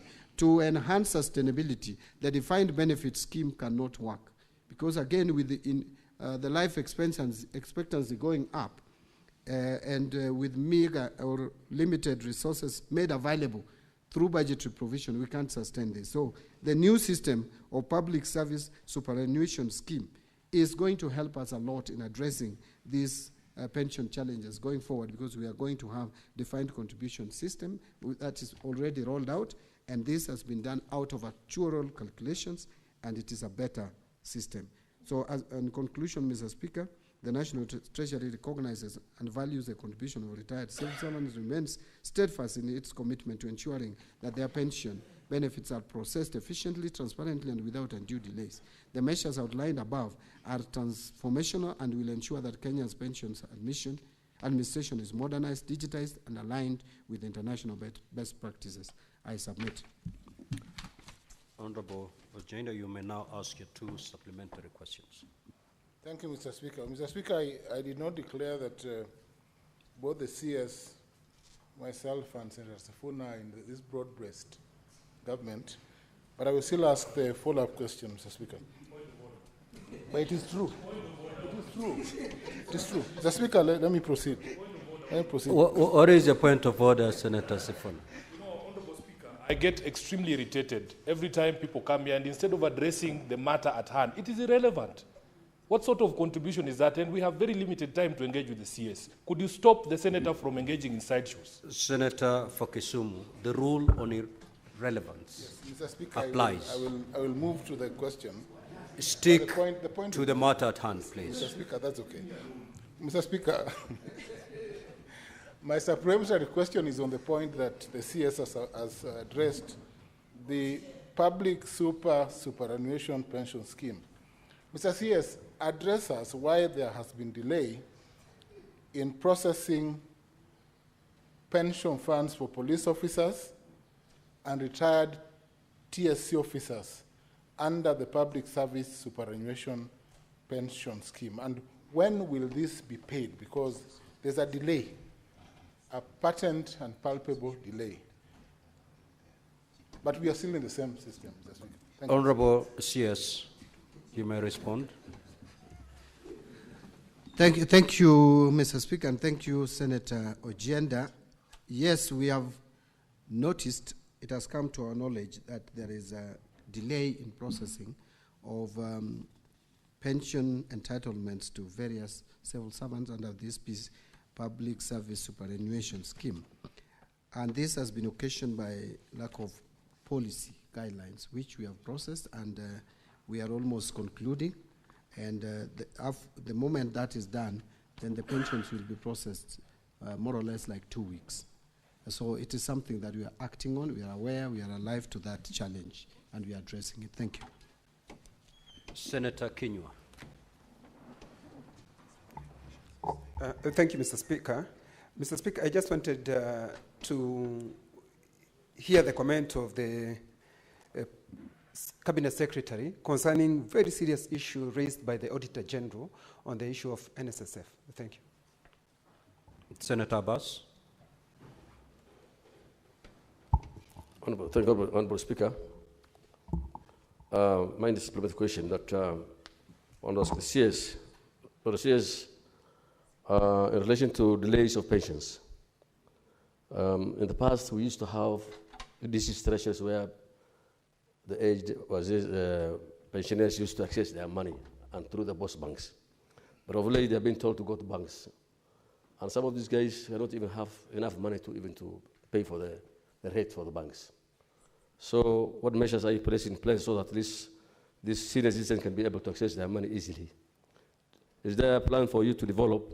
One other thing is, why don't you have some treasury, pension offices in some part of the regions? So at least instead of farmers, pensioners coming up to here, to Nairobi, and having problems in this place, they could be able to take money from the regional places. Senator Abbas, you are entitled under standing orders to ask only one. So, no. Senator Karungo Thangwa, Senator Mudama, Honorable CS, you may proceed to respond.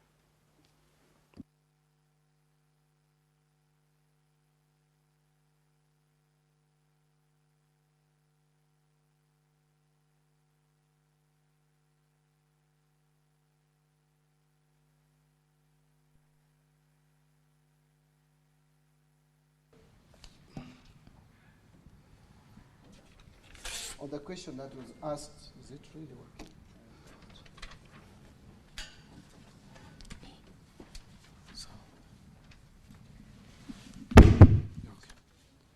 It's much better. Now, on the question by Senator Kinyua on the NSSF, I guess this is a question relating to the release by Auditor General or the Office of the Auditor General regarding there is investment by NSSF on some government bonds, and that has some challenges. First, I wish to state that pension funds are have some kind of independence in terms of managing the pension investment, and they have they recruit custodians and fund managers to do that and advise them on how to invest, where to invest. So if there are mistakes that they committed in terms of investment, then there is a process that would deal with that.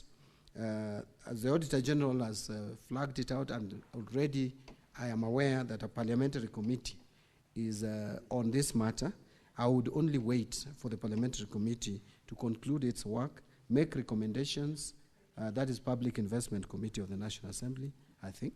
Make its recommendations, and then action can be taken, especially if there is any action regarding policy direction that the National Treasury needs to put in place to deter any future involvement. Because again, in terms of actions for someone who has deliberately, if there is any deliberate act, then that we have relevant departments and offices dealing with that.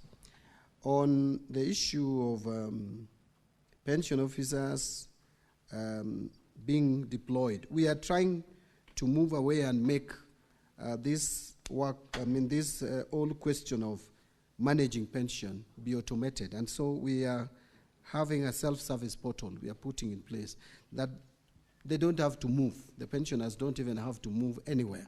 Even at the comfort of their homes, they can access almost all the services that they need without going, including if they have a system of accessing their banks. They would just file documents and start withdrawing money to their phones from the bank, and it becomes very easy. And we have also put in place services at Huduma centers to support this. Thank you. I think that's what I would say on this. Thank you, Mr. Speaker. Thank you. We shall now move to question number 79 by the Honorable Senator Karen Nyamu.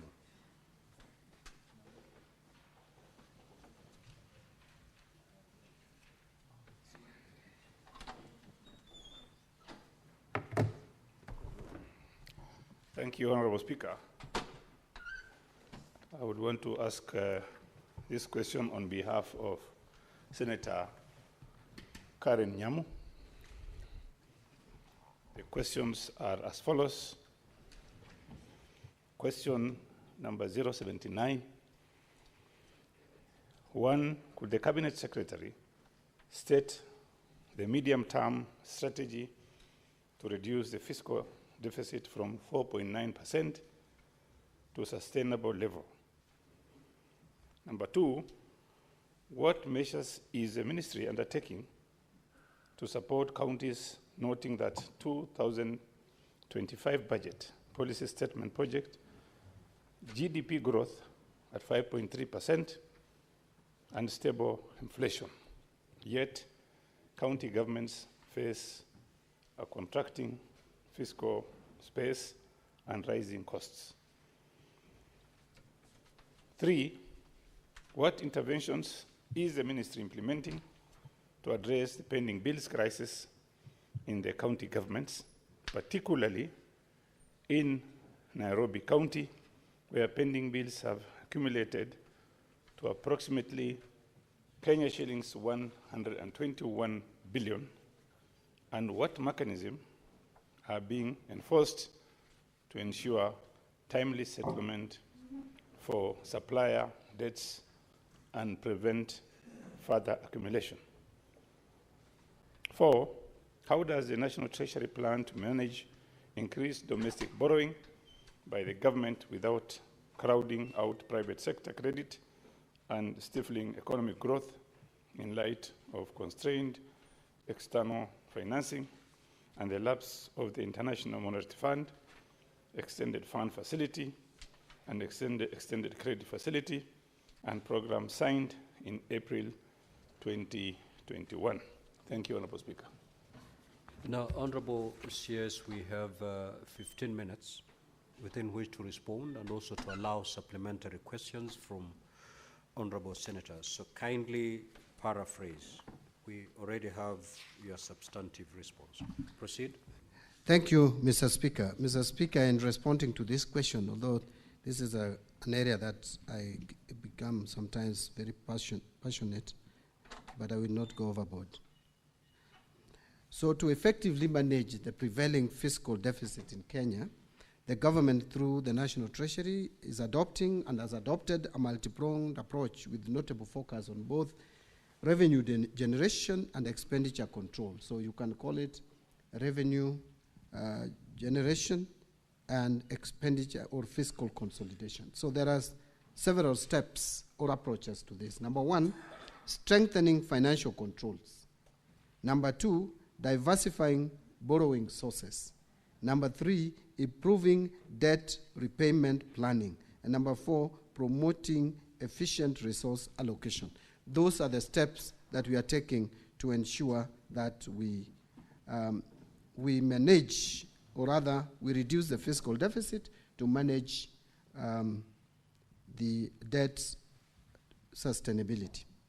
So, for example, in this financial year that we are going to 25-26, we plan to have a budget deficit of about 4.5%, not 4.3 as indicated in the document. We have revised it to 4.5% compared to 4.9, which of this current financial year. Actually, it's going to be about 5.1% this financial year. So we are reducing the budget deficit. The best way to address or enhance or ensure debt sustainability is to persistently and consistently reduce budget deficit year by year.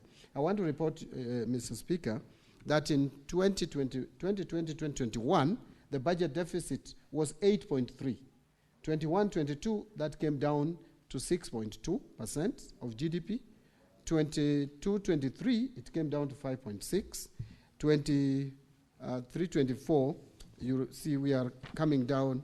We came down to 5.3, and now we are at 5.1, and we want to move to 4.5 continuously, and in the medium term, we'll be at 2.7. So that is what the reduction of budget deficit will help us on debt sustainability. But then, that can only be realized through fiscal consolidation. Fiscal consolidation here simply means, one, you enhance revenue collection. And that is why we are working on Kenya Revenue Authority, automating their processes and procedures to make sure that we enhance efficiency and effectiveness of that institution. But also, we are working on the other side of managing expenditure. And managing expenditure and managing prudence in use of public funds.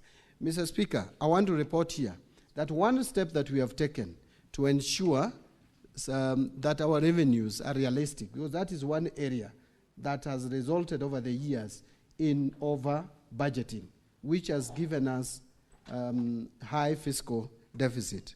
We revised 2025-26 revenue estimates down from 3 trillion and 18 billion to 2 trillion 757 billion. For the first time, Mr. Speaker, I'll report to you that the National Treasury's estimate of ordinary revenue is below the estimate by Parliamentary Budget Office. For the first time. It has always been that the Treasury estimates are higher. So we are doing that to make sure that we are realistic. So on the revenue side, let me brush over or move to expenditure. Some of the things that we are doing to ensure that we cut on expenditure. And again, I want to report here that we reduced our expenditure based on the BPS that was approved by 120 billion. just to live within our means. So we are taking steps to actualize fiscal sustainability. The government will sustain efforts to strengthen accountability, transparency, and a revenue mobilization path by the medium-term revenue strategy. We are also strengthening expenditure control and improving efficiency and effectiveness in public spending. That is why on 7th of April, I officiated the launch of e-procurement system to maximize value for money and increase transparency in procurement.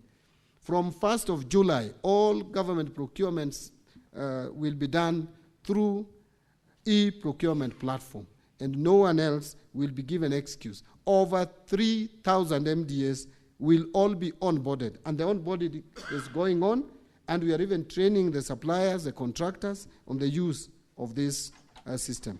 We have also implemented zero-based budgeting approach for this financial year for the first time. We have also operationalizing the assets and inventory management modules in our IFMIS for all MDAs. In order not to crowd out the private sector and the provision of public services, the government is scaling up the use of public-private partnership framework for commercially viable projects. A number of projects are lined up for PPP. Rironi Marsabit is one case. We are also thinking and working and moving forward with SGR that will largely be on PPP. The Galana Kulalu project is there, one of the PPP projects. A number of projects under the energy sector, especially the energy transmission, are also being implemented under the PPP system. The government is also piloting a new human resource management system, which will be rolled out to all national government ministries and departments, as well as all county governments, in order to improve the management of the wage bill, including statutory payroll deductions. In view of the constrained fiscal environment, prioritization during resource allocation will be critical in ensuring low priority expenditure are dropped or deferred to give way to high priority service delivery programs. So ministries, MDAs are therefore required to reevaluate all the existing or planned activities, projects and programs to be funded in the financial year of 25-26, and that we did. Now strategies, Mr. Speaker, I could go on and on in terms of talking about managing our debt, because it is a very wide topic, but I think those are some of the salient features of what we are implementing. On strategies to manage county government funding constraints, first, there is a reason for funding constraints. One is the low ordinary revenue collections over the years. And Honorable Speaker, it is important to note that over the period 2016-2017 to 2024-25, actual ordinary revenue has always been below target, except for 2021-22. And hence, such shortfalls in actual ordinary revenue collections have led to constraints in county government funding. This is real, Mr. Speaker, because we budget, but the resources become a challenge when we don't meet the revenue targets. The need to finance mandatory expenditures under Article 203 of the Constitution, the government has an inevitable need to finance mandatory expenditures under Article 203 of the Constitution. Such expenditures relate to national interest programs such as the Security modernization, strategic interventions. This leads to fiscal deficit in financing other major national government functions, which has always occasioned additional borrowing, which continues to distort our fiscal framework.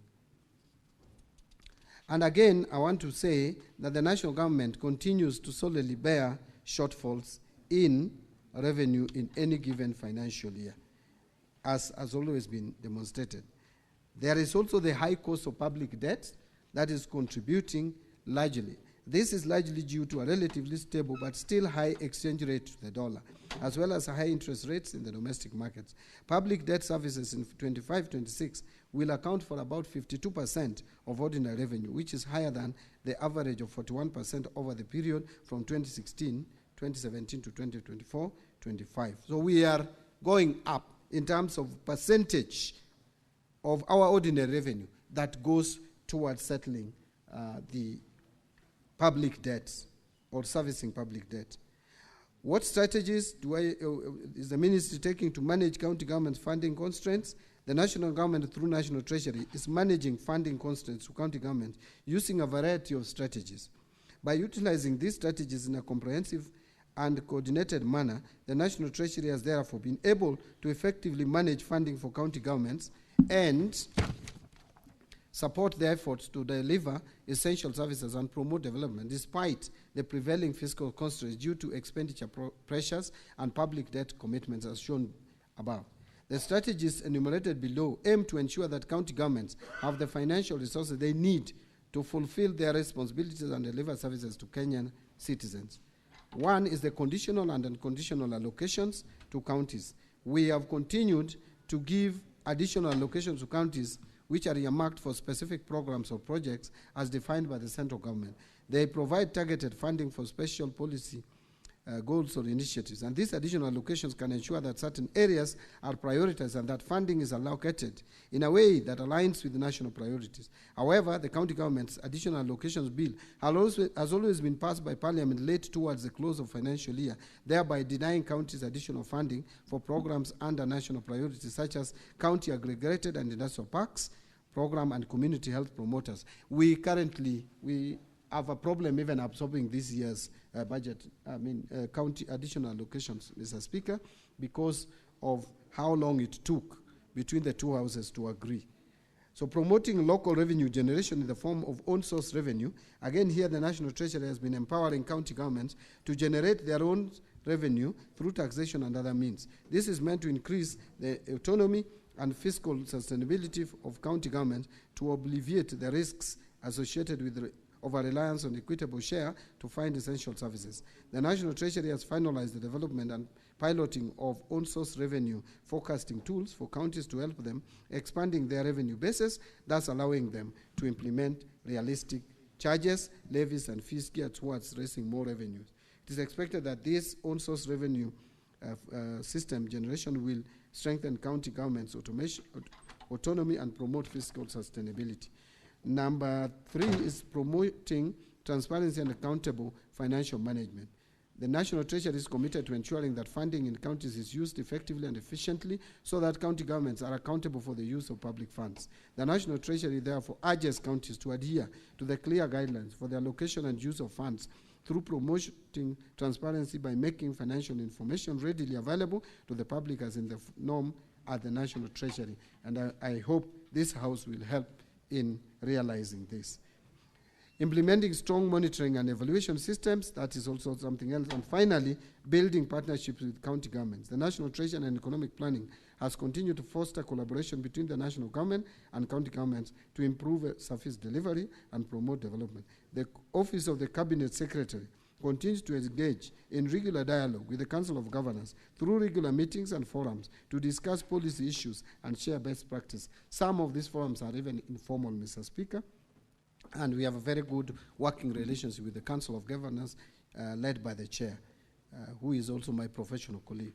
Further, the National Treasury continues to supporting collaborative project financing through joint projects between the national governments, ministries, departments, and agencies, and county government, such as KIPES and CHPs, among others. In conclusion, Mr. Speaker, allow me to thank you once again for this opportunity to engage with you together with the honorable members. Thank you very much. Senator Chute.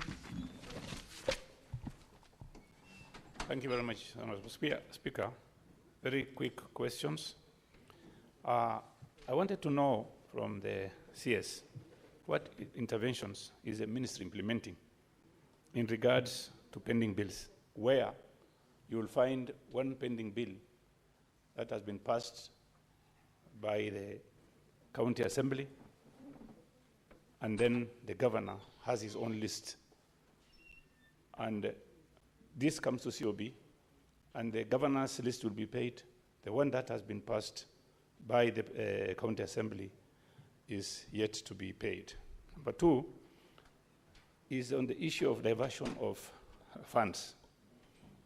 When a contractor or a supplier is supposed to be paid by the county government, and the money is requisitioned from COB, and at the end of the day, that money goes to another contractor, different contractor, not the contractor or supplier who was requisitioned for. So how is the ministry going to deal with this matter? Thank you very much, Honorable Speaker. Honorable CS. Thank you, Mr. Speaker. I think the two questions are linked together. They're very related, where you find that the requisition is made through the normal system, through the control of budget, and yet the payment is given or paid to someone else or another contractor or to pay another bill. This is a problem that is very pronounced in counties from what I gather. And as we are actually, we are working on a tool, a system that will be used by both the national government and the county governments to ensure that the bill, what has been approved is actually what is paid for. And also to ensure that bills are prioritized in terms of first in, first out. Because again, there's a lot of favoritism and discretion by governors. So that, I mean, by decision makers at the counties and at the national government level. But even as we do that, I think the control of budget has capacity and tool. What we need control of budget to exercise or do is to make sure that their approval is respected, so that they rein on the county governments. The Auditor General can also be taking the approvals from the control of budget and use it to audit the actual expenditure. And then I also want to ask this Honorable House, the Senate, that this is also an area where you can help. I know you have helped before, but I think you can help more by ensuring that it's not even micromanaging, by ensuring that what has been approved is what is actually paid. Because these cases are too much. They are reported, we live in this country, we hear about them, and nothing seems to be happening to stop this, which I call actually illegal diversion of funds. Because if control of budget has approved money to be spent on a particular manner, that is how it should be spent. It should not be spent in a different manner at all. So we, as National Treasury, are working on a system that would ensure that payments are made in line with the approval. As that is being done, I think we can still use the current system and supervision to help deal with some of these challenges. Senator Sotsi. Thank you, Mr. Speaker. Mr. Speaker, let me start by congratulating the CS for the good work he's doing at the ministry, at the Treasury. Indeed, you are the expert that we have been talking about. I have two quick questions, Mr. Speaker. One is that the CS has talked about constraints in disbursing monies to the counties. And I would like to make reference to the disbursement schedule we passed last week to disburse money under additional allocation to the county. Maybe you can elaborate to this House what constraints you are facing. Because I spoke to my governor yesterday, and he told me that though we passed some monies, that money has not hit the account. Instead, there was a communication from the National Treasury about the further delay. Go straight to the question, Honorable Sotsi. So what are these constraints the ministry is facing, particularly in disbursing the money under additional allocation that we passed the disbursement schedule last week? Number two.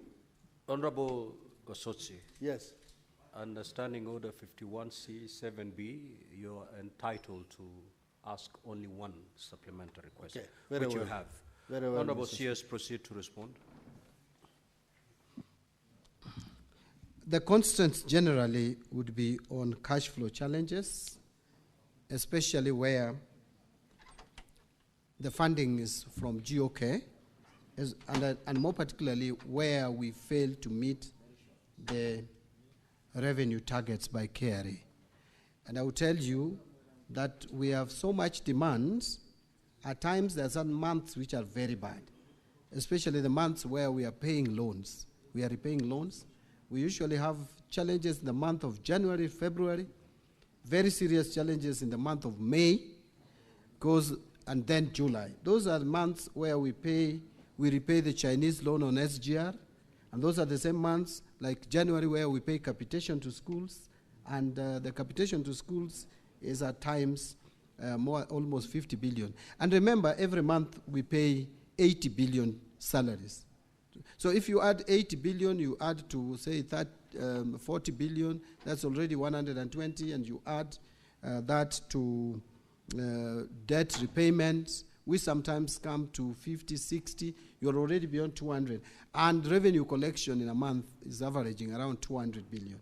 Now that then puts a problem to funding counties, puts a problem to funding other development expenditure.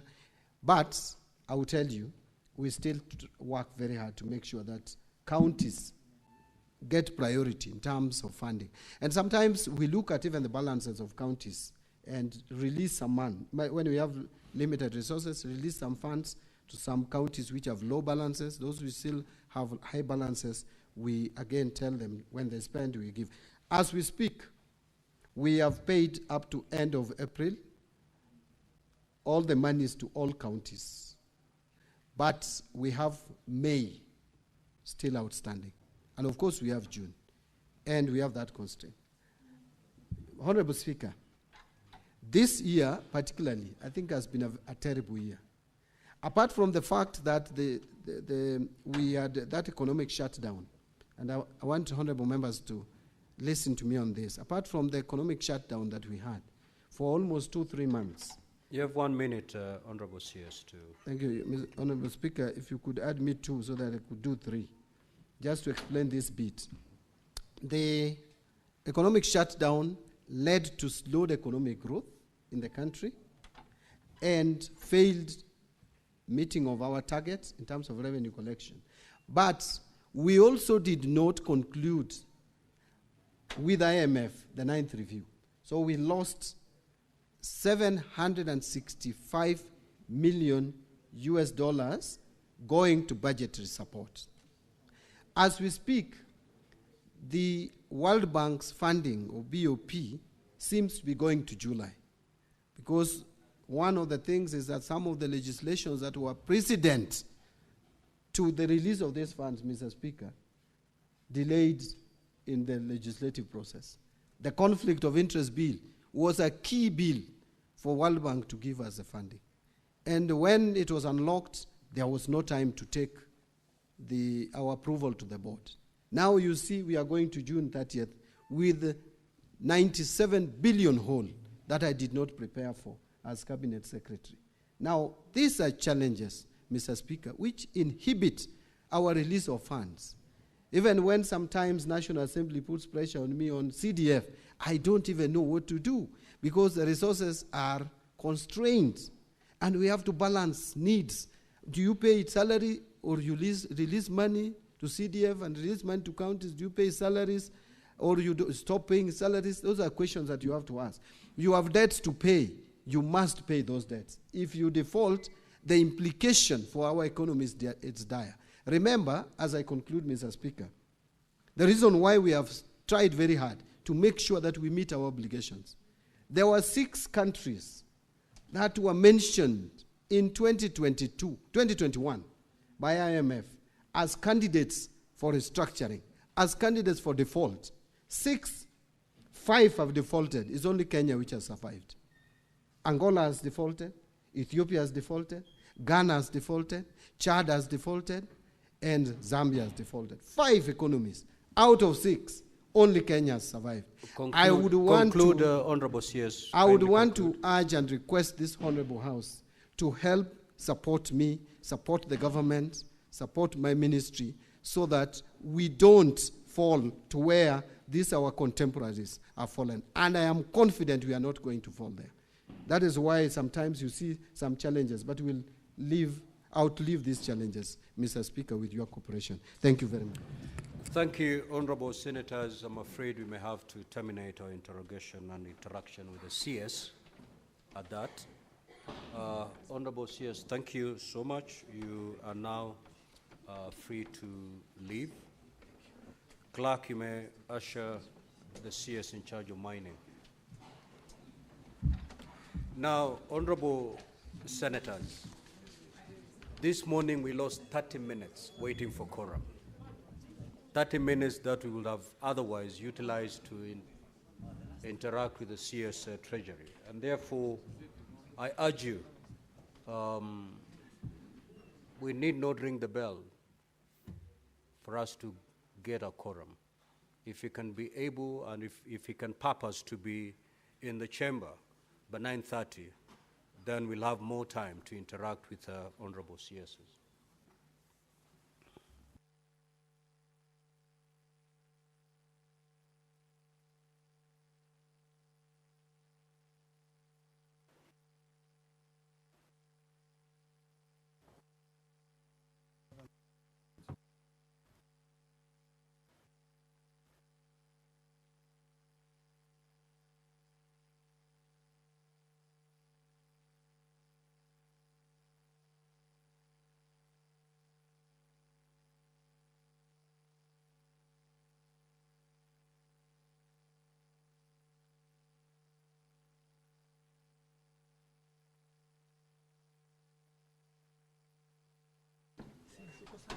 Niko vizuri.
Clerk, do we have the CS in charge of mining? Honorable CS, welcome to the Senate. You are here today to respond to two questions. Order, Honorable Senators. Please let us take our seats. We will start with question number 031 by the Senator for Kisumu County, the Honorable Professor Tom Ojenda. You may now proceed to ask the question. Thank you, Mr. Speaker. Mr. Speaker, my question number 31 is in 4 parts. I have also received responses to the questions. I will ask the questions, but but I will save time because, Mr. Speaker, the responses are satisfactory, so the CS does not need to spend too much time responding. Mr. CS, the first question, part A, what regulatory framework exists for mining in Kenya, particularly regarding the safety of miners and prevention of child labor? And could the CS explain the attendant enforcement mechanisms? Part B, has the ministry conducted assessments or surveys to establish the extent of illegal gold mining operations in Kisumu County? And if so, could the CS disclose the findings and explain any efforts by the ministry to regularize illegal mining operations. Part C, what training or capacity building programs does the ministry offer to small-scale miners in Kisumu County regarding modern, safe, and sustainable mining practices in view of the various fatalities already recorded in various areas in Kisumu County? And lastly, could the Cabinet Secretary explain the steps taken by government to mitigate the negative environmental impacts of gold mining operations in Kisumu County? That's all, Mr. Speaker. Honorable CS, you may proceed to respond. You need not read your response verbatim. You may like to paraphrase it so that we, in the interest of time, that is. You may proceed, Honorable CS. Thank you, Honorable Speaker. As indicated by Honorable Senator, that we have furnished with the relevant responses. I just wanted to assure the Senator or the House that indeed we are on course in training and capacity building on our artisanal miners and adhering to the regulatory framework and of course Mining Act 2016. Mr. Speaker, the Senator had asked on the preparation of the artisanal miners and capacity and licensing processes. I just wanted to inform the House that we have now formed cooperatives. We have undertaken capacity building. We are in line with our regulatory framework to ensure that they adhere to the regulations. So I am happy, Mr. Speaker, that the Honourable Member is satisfied with our responses. But generally, I want to assure the House that we are on course in capacity building, in creating safety nets, and ensuring restoration or rehabilitation of our mining, whatever activities that happen in all areas in our countries. Mr. Speaker, we've also deployed county mining officers to ensure that they work hand in hand with counties and communities so that we can adhere fully to the requirements of the law. So, in other words, we've not only decriminalized the artisanal activities, but we've also created processes of ensuring they adhere to the rule of law and also are supported accordingly, working with other partners such as NEMA, Ministry of Environment, and Ministry of Cooperative. Mr. Speaker, I submit. Thank you. Senator Tomojenda, you may ask your two supplementary questions. Mr. Speaker, I have no supplementary question to the CS. I'm satisfied with the response. Thank you, Mr. CS. Senator Wambua.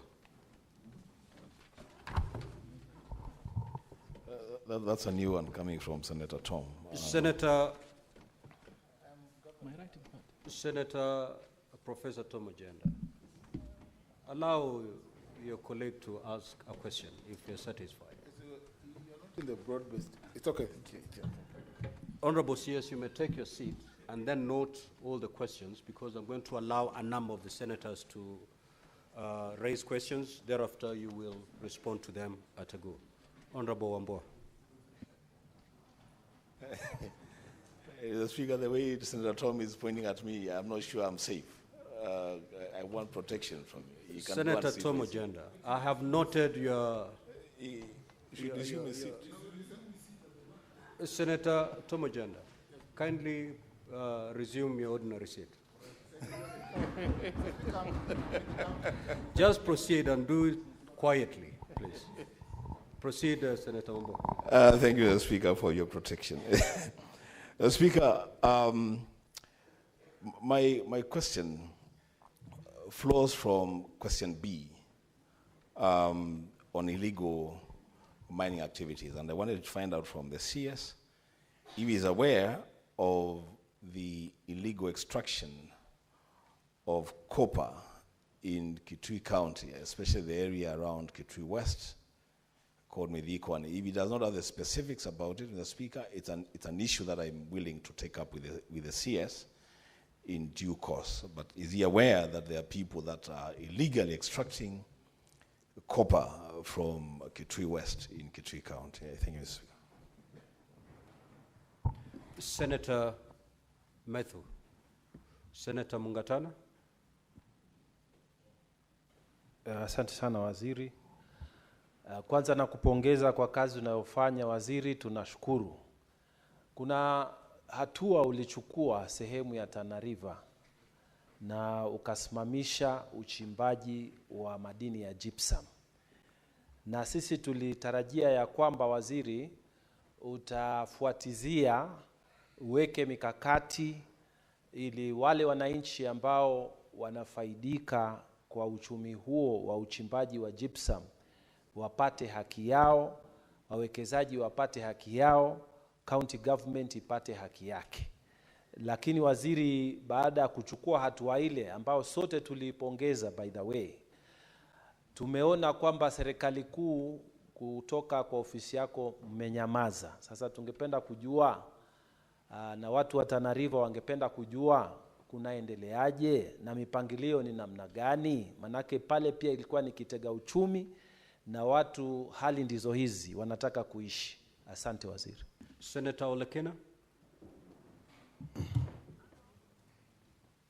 Thank you, Mr. Speaker. Mr. Speaker, my question to the Cabinet Secretary relates to mining royalties.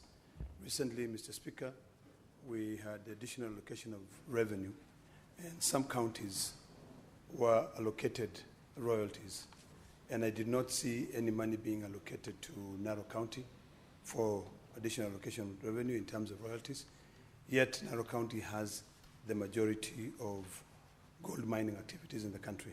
So my question to the Cabinet Secretary is that, does the Ministry of Treasury consult you to be able to give a list of the counties and how much has been collected in terms of royalties from the 47 counties, so that they make a decision on which counties to give money or it doesn't? Thank you, Mr. Speaker. Senator Boy Isa Juma.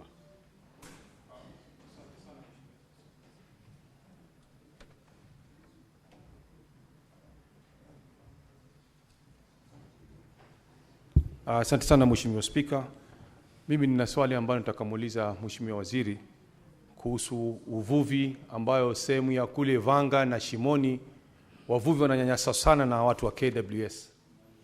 Senator Isa, your supplementary question must flow from the primary question. So you may want to wait until the Waziri responds to the second question that is related to fisheries. Senator Edwin Sifuna. Honorable Speaker, yesterday we had the opportunity to sit with the Governor Kwale at the County Public Accounts Committee. The question I wanted is been asked by Senator Olekina, that in fact the Governor Kwale confirmed they have never received royalties from this government. So maybe when he answers that question, he will answer us as well. Senator Kenyuri. Thank you, Mr. Speaker. I would also wish to know from the Cabinet Secretary, in line with what Professor Tom Ojenda mentioned on capacity building, we have a soapstone mining activity which is more traditional, but I feel like the ministry is not giving it much attention like other mining, the other mining that happens in other counties, Mr. Speaker. So I would wish to know what other special consideration is being given to the soapstone covers and miners in that region, Mr. Speaker, because that's an area which as a country we can explore. Thank you. Senator Haji.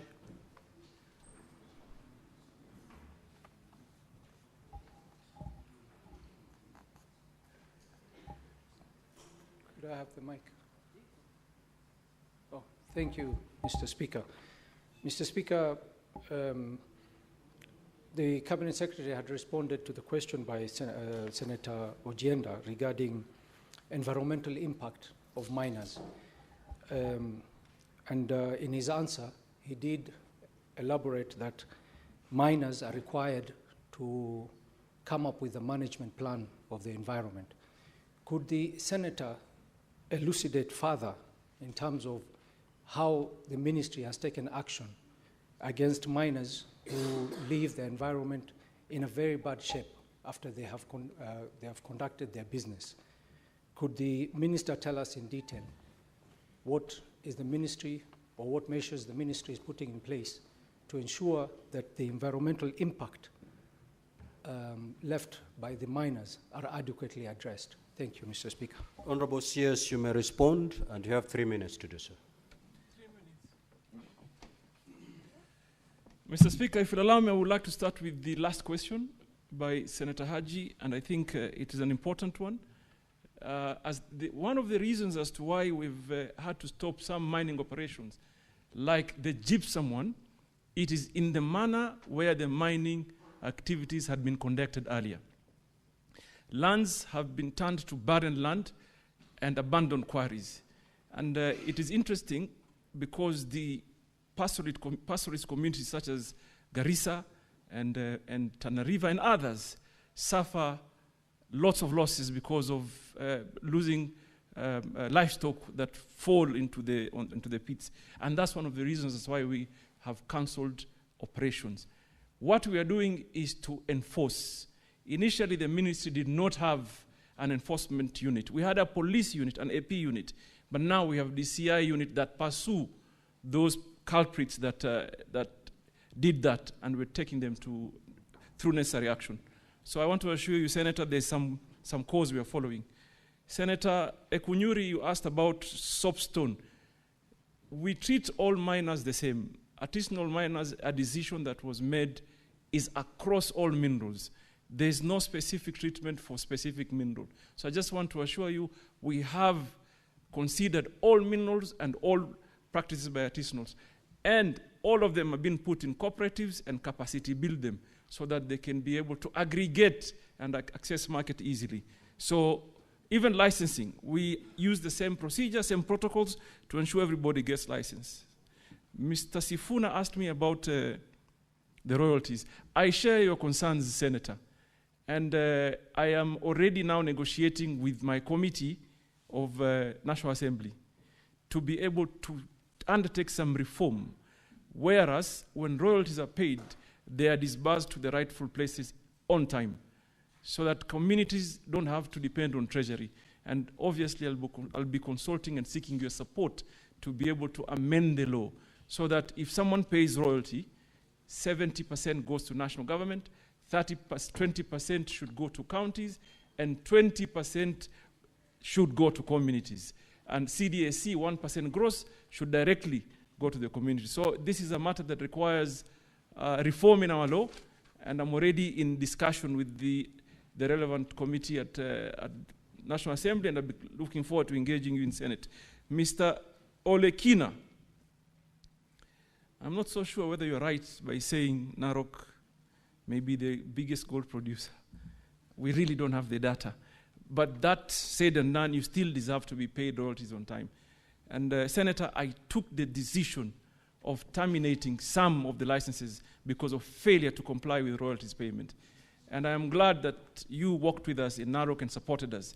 And now we're in the process of identifying good, reliable companies that will take the liabilities of the previous companies, pay the communities, fulfill the obligations, and be able to get a fresh license. So I also identify with your sentiments, and this is something that we're doing. Senator Makau, my brother, on Kitui mining, particularly on copper. Kitui is endowed with lots of resources, Senator, and copper is one of the most important critical mineral around the world today. And when we came in, we found that there was a lot of export of copper ore. We took a decision as a ministry. We stopped export of copper ore, and as we speak, there's not a single tonnage of copper that is exported, and therefore we are slowly managing extraction of our copper. What we are doing as a ministry today is to be able to consider the entire value chain, meaning if we have copper deposits in the country, we should be able to move it to copper concentrate and copper cathode to be able to achieve job creation and wealth creation. So Senator, I assure you, the ones that had been mining earlier, we are pursuing them through our DCI unit. The ones that are doing today, we have now deployed districts mining officers to ensure there's no illegal activities, and we are working with the ngaos in the districts so that we can be able to tame these mining illegal activities. The Senator for Tana River, Danson Mungatana, umeniuliza mambo ya gypsum, my brother, it is the same problem. Swala lilikuwa lile tu la uchimbaji mbaya wa madini. Na kampuni mingi ambao reapply haziwezi kuqualify kwa sababu waliwacha the mines walikuwa nazo mapema kwa hali ambayo haistahili. So for Tana River tumeshapeana leseni kama 4 hivi za gypsum baada ya ushauriano na the local leadership, mjumbe, MCAs na by extension the county. So kuna operations ambaye imeanza about 4 companies. Nataka kuhakikishia kwamba shida ya mining ilikuwa, hiyo pia inahusisha na Garissa. Watu walikuwa wanachimba gypsum kutumia a mining permit. Mining permit huzungumzi na jamii. You don't need community consent to get a mining permit. Sasa tumegraduate hiyo ikuwe a mining license, whereas communities ni lazima wahusishwe. So I want to assure you, Senator Mungatana, that we are on course in ensuring people adhere to the rule of law and participation of the community. I submit, Mr. Speaker. Thank you, Honorable CS. We'll now move to question number 047 by the Senator for Senator Miraj Abdullahi.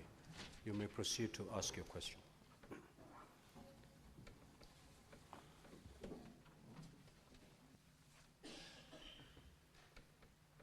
Asante mstahiki Spika, na mimi niulize swali langu nambari 47. Wizara imeweka mikakati ipi kuhakikisha ya kwamba wavuvi nchini Kenya wamepata mafunzo ya kisasa ili kuongeza mapato yao? Swali la pili, je, waziri anaweza kutoa maelezo kuhusiana na matumizi ya shilingi bilioni 1 zilizotolewa na idara ya masuala ya kimataifa ya serikali ya Canada, Global Affairs Canada, kufadhili mradi wa wanawake wanaoshiriki katika biashara za baharini maarufu kama Investing in Women in the Blue Economy in Kenya, IWBEC project, na kuweka wazi majina ya kampuni na vikundi vilivyofaidika, kaunti wanazotoka, waliofaidika, fedha walizopokea na lini walipokea fedha hizo? Swali la tatu, je, waziri anaweza pia kueleza ni hatua gani zinazochukuliwa na chuo cha bandari Maritime Academy na mamlaka ya usimamizi wa bandari kuhakikisha kuwa vyeti vya mafunzo vinavyokabidhiwa na chuo hicho vinapata utambulizi kamili wa kimataifa? Asante. Honorable CS, you may respond. Now, Honorable Senators, we have 15 minutes to give to this question. And therefore, Honorable CS, just like you did to the first question, paraphrase your response so that we allow as many senators as we can to ask some supplementary questions. Asante Mheshimiwa Spika. Wizara kupitia idara ya jimbo la uchumi wa buluu na uvuvi imeshiriki kikamilifu kutoa mafunzo kwa wafanyikazi wa samaki katika uvuvi wa bahari kuu kwa ajili ya kuzalisha ajira. Wizara vile vile imetoa uwezo wa kupatia bidhaa za uvuvi kama maboti na ujenzi wa bandari ndogo za uvuvi na kuweza kupatia bidhaa zinazostahili kuboresha biashara ya uvuvi katika maeneo ya jimbo la Pwani na katika maeneo ya jimbo ya Lake Victoria na Lake Turkana, na tukiendelea kuongezesha mbele.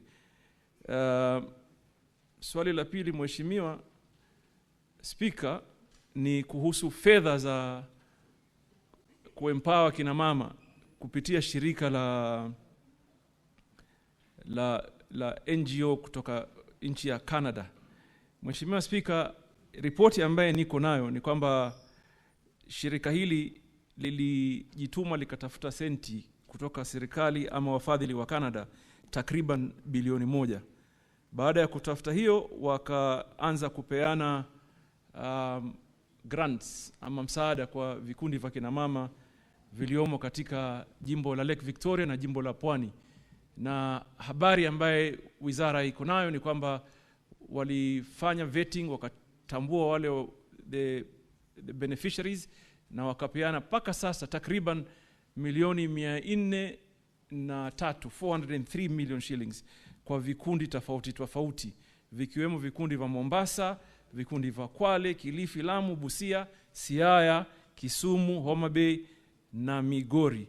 Kile kitu ambacho ningependa kuambia nyumba hii, Mheshimiwa Spika, ni kwamba NGO inavyofanya kazi haihusishi sana vyombo vya serikali. So hatujaweza kupata the detailed expenditure ama ile pesa vile zitumika kikamilifu kwa wanawake ambao walisaidiwa na msaada huu. Lakini na maybe ni kualika tu Senate maybe to engage the NGO directly, to maybe they'll open up more. But kwa sasa walitupatia habari ambazo tulizonazo kwamba wametumia pesa kiasi hii na vikundi kiasi namna hii vya Mombasa na vya Lake Victoria na Kilifi na wengineo. Swali la tatu ni kuhusu bandari Maritime Academy, vipi vinavyofanya mafunzo na recognition issues. Nataka kuambia Mr. Speaker kwamba bandari Maritime Academy imekuwa whitelisted na IMO, which is a very good step forward. Kuanzia nchi yetu ambayo inahitaji kufanya sahihi ni ku negotiate na nchi zingine for recognition of our COCs or certificate of competencies. Nataka kuambia Mr. Speaker kwamba tumesha negotiate na nchi mingi tu. Kwa sasa tumesign na nchi 4, lakini hivi majuzi nilikuwa Denmark kushirikiana na my counterpart kule kusign. Tuna negotiate now na EU na the Americas largely, so that we sign a memorandum of understanding katika recognition ya our learning institutions. But kitu cha muhimu ni kwamba we are whitelisted by IMO, so we are on the positive space. I submit. Senator Miraj.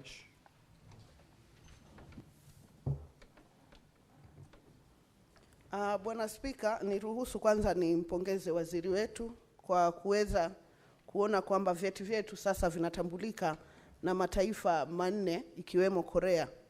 Juzi kati tumeona katika Facebook yao kwamba wameweza kusaini pamoja na Italy. Lakini bado, Bwana Spika, nadhani swali hili nimeliuliza kwa mara ya pili. Niliuliza awamu ya Mvurya aliyekuwa waziri katika wizara hii, na nimeliuliza tena.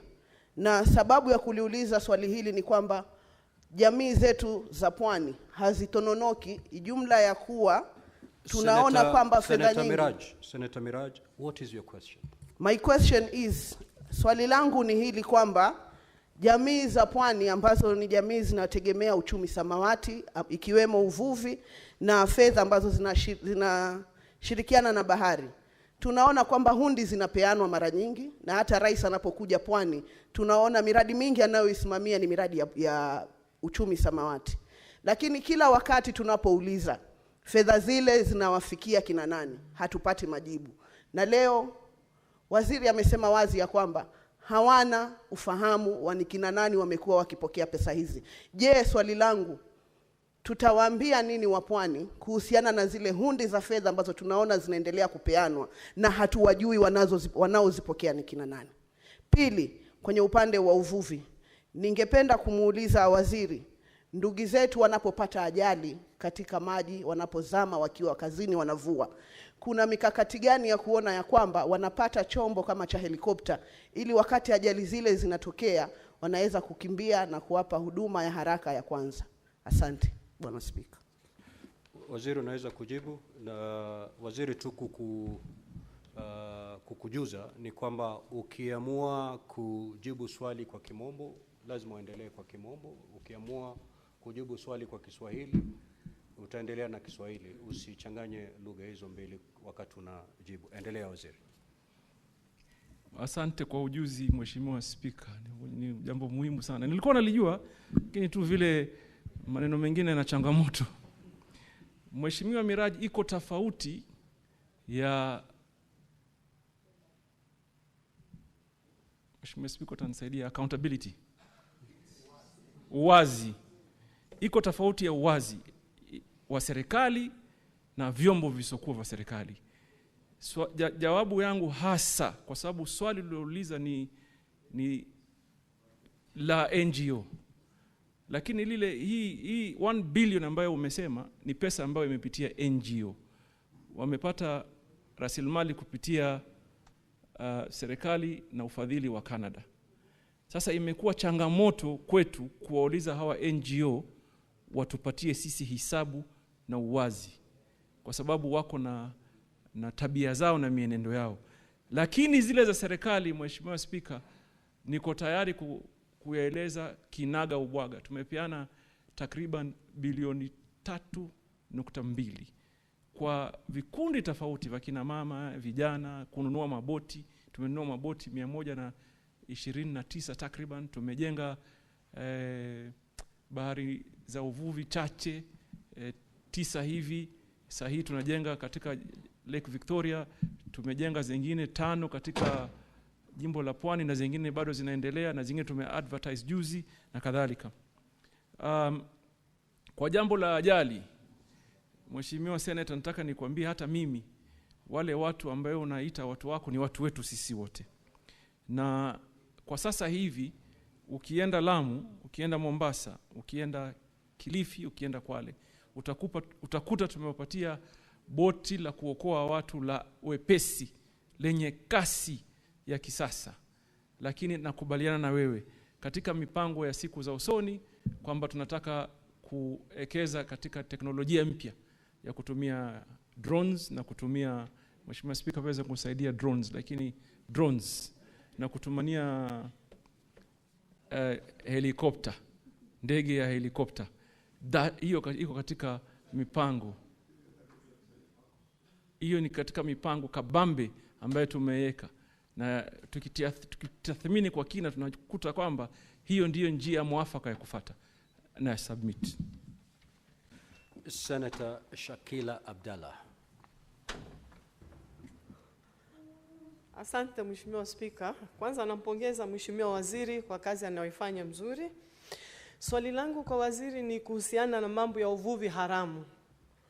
Kuna uvuvi haramu unaoendelea kwenye bahari zetu na unaharibu mazingira, na sijui kama wizara ina mipango gani ya kuzuia uvuvi haramu unaoendelea. Na nikitoa mfano kama Lamu, kuna wavuvi wanatoka sehemu za Pemba wanaokuja kuvua kwa magesi na mashine, na wanaharibu kabisa zile habitat za nyumba za uvuvi, hususan uvuvi wa lobster, makamba na kadhalika. Kwa hivyo tunataka kujua waziri, kuna mpango gani ambao umeweka wa kuzuia huo uvuvi haramu na kuweka inaitwaje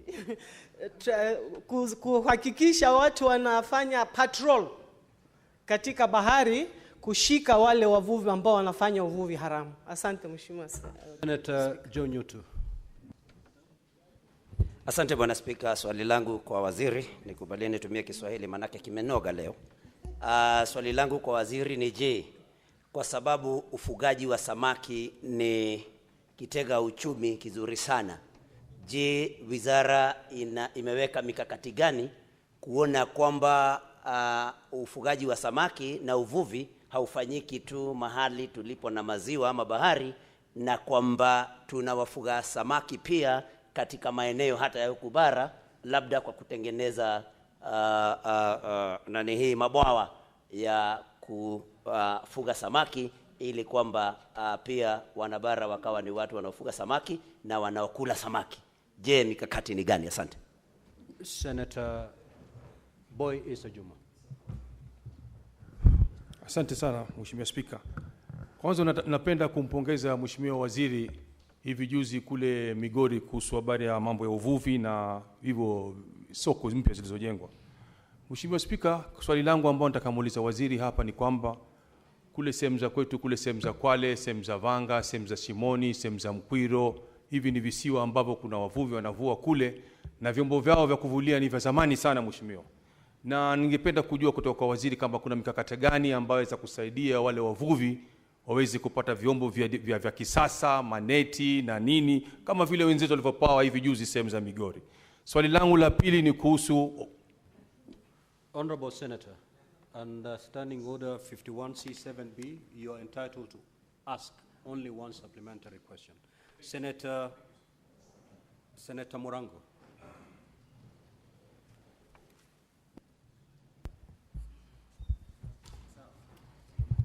Asante sana Mstahiki Speaker.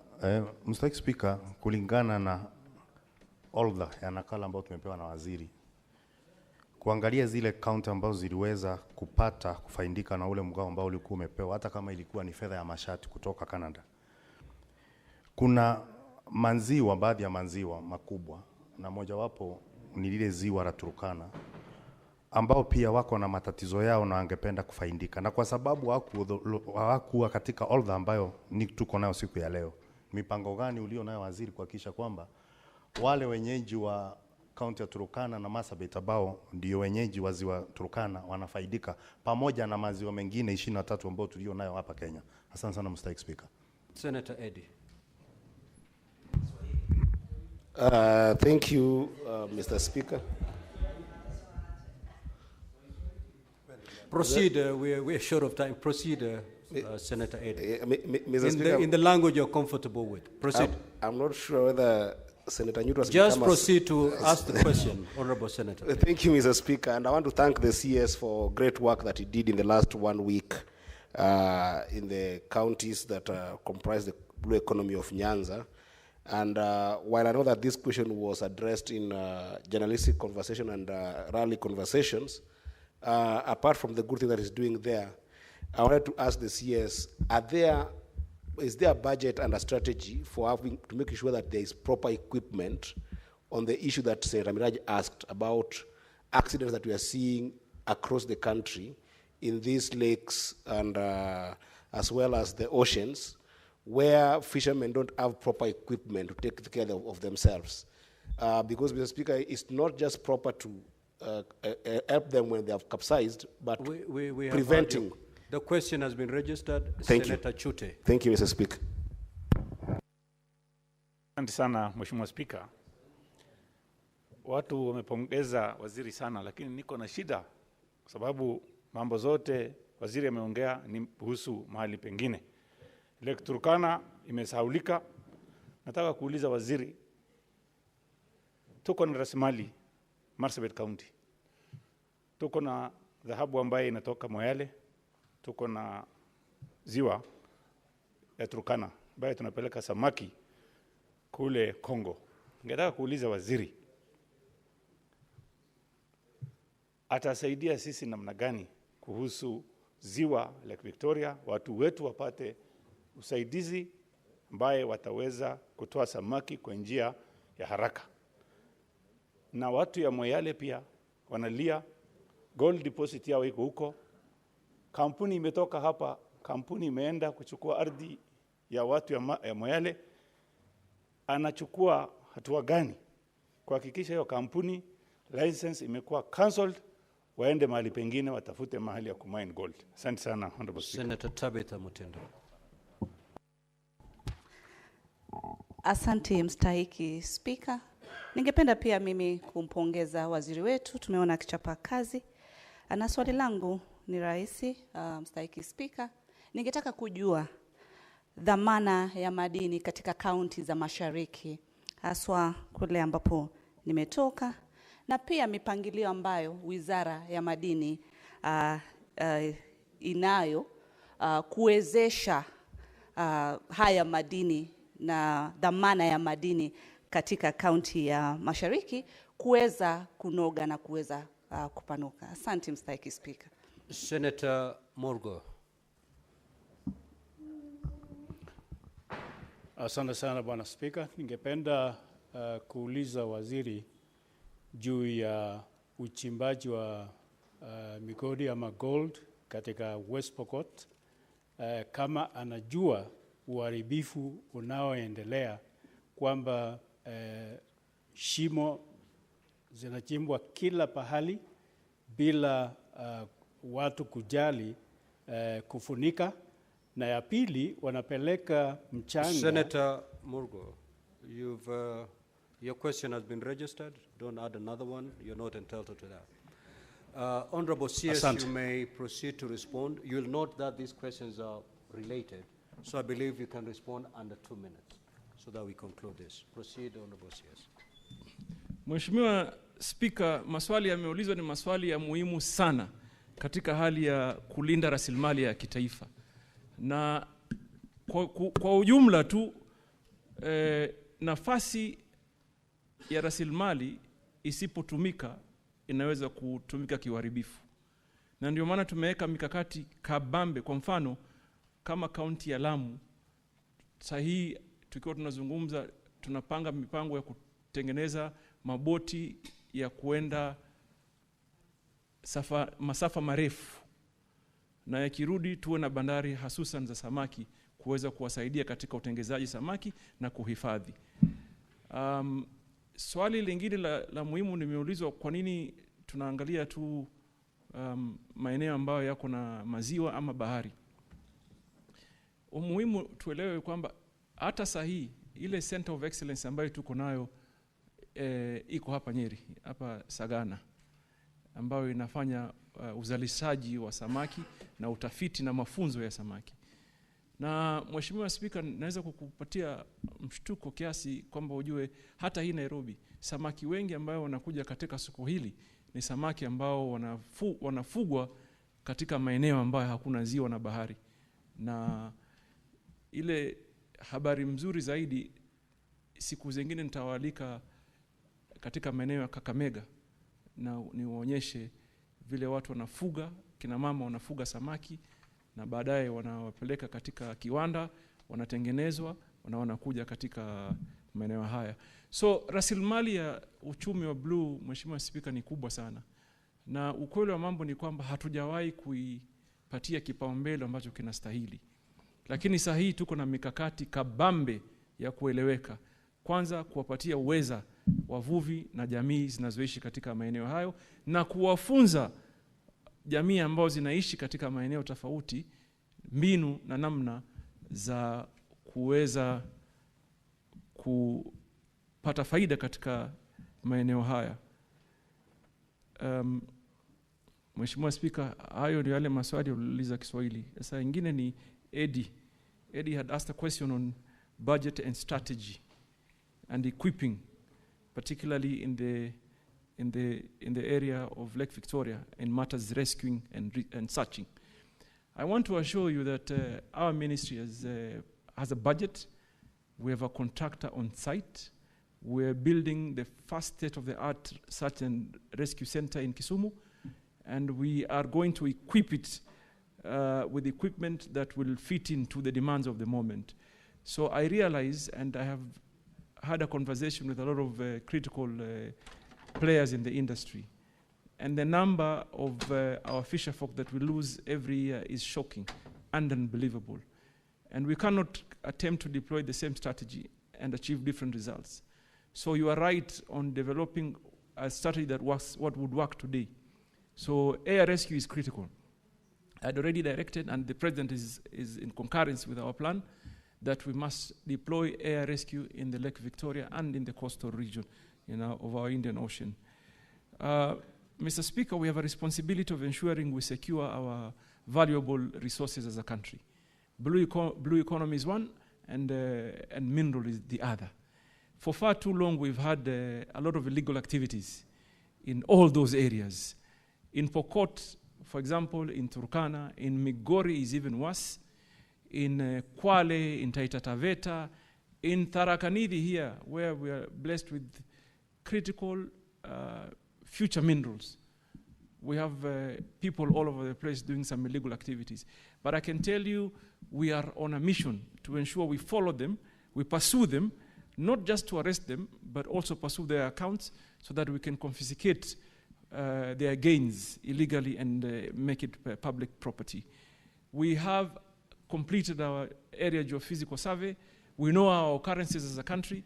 We know which minerals we have, where they are.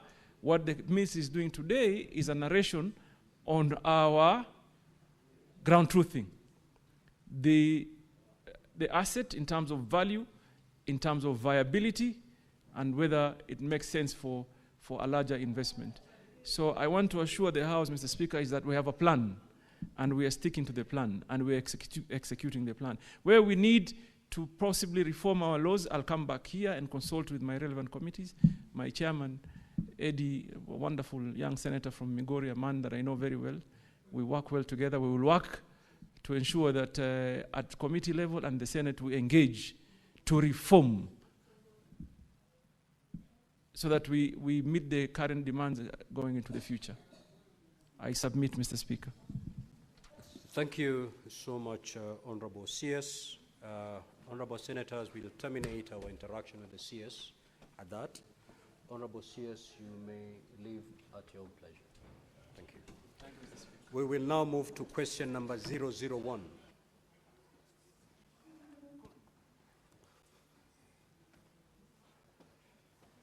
Clerk, kindly usher in the Honorable CS.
Clerk, can you confirm that CS Energy is present?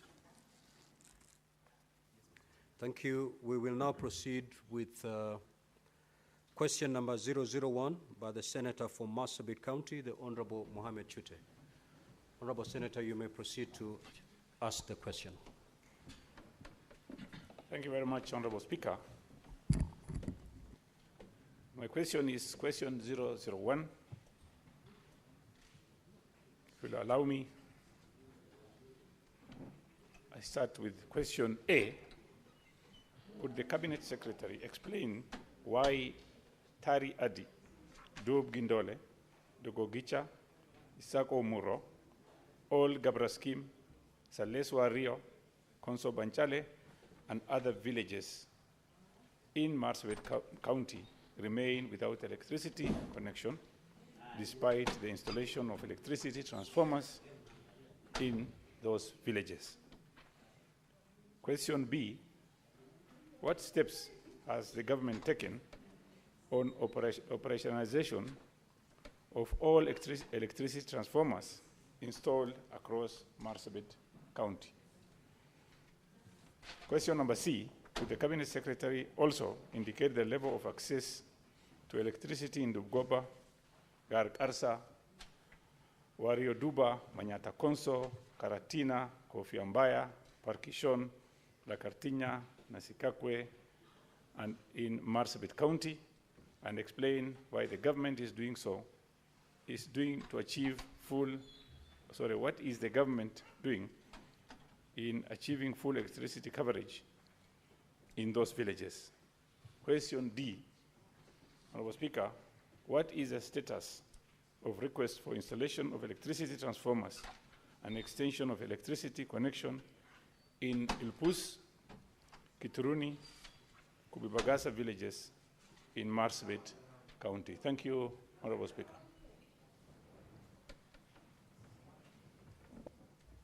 Welcome, Cabinet Secretary, and please you can proceed and answer.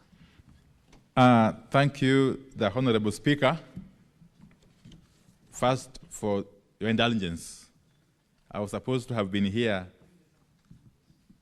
first thing in the morning, but I did agree with my colleague, CS John Mbadi, that we swap the times because he had some other engagement elsewhere. Honorable Speaker, before I go to specific questions raised by the Honorable Senator Mohamed Chute, let me make some general statement that Marsabit County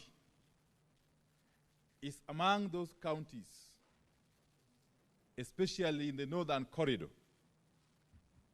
and parts of coastal region, that have for a long time suffered historical marginalization. The county of Marsabit, among other counties in that region, have been left behind by the successive administrations since our independence. And this has made them not to be able to compete effectively with the rest of the country, and especially on matters electrification.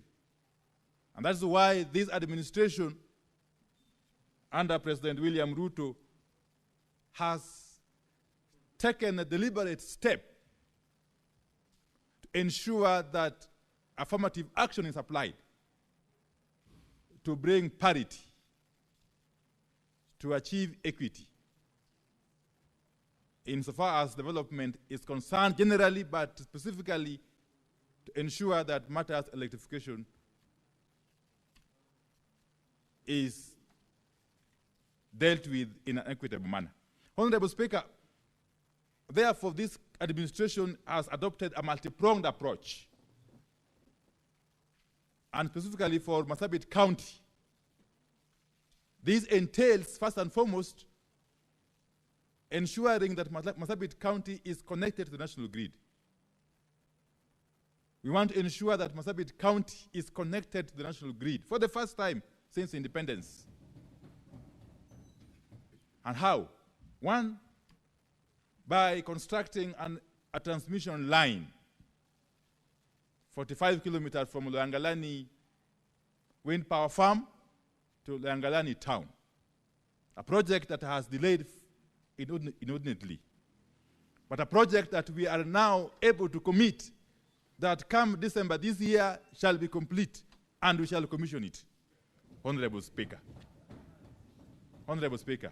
That will enable Loyangalani town and its environs to enjoy power, quality, affordable, and reliable power for the first time from the national grid. Honorable Speaker, it is not conceivable that power can flow all the way from Loyangalani wind farm, all the way from Loyangalani to Susua, here in Narok, bypassing the entire swath of Marsabit land. It's not conceivable. And that is what we want to correct under this administration, Honorable Speaker.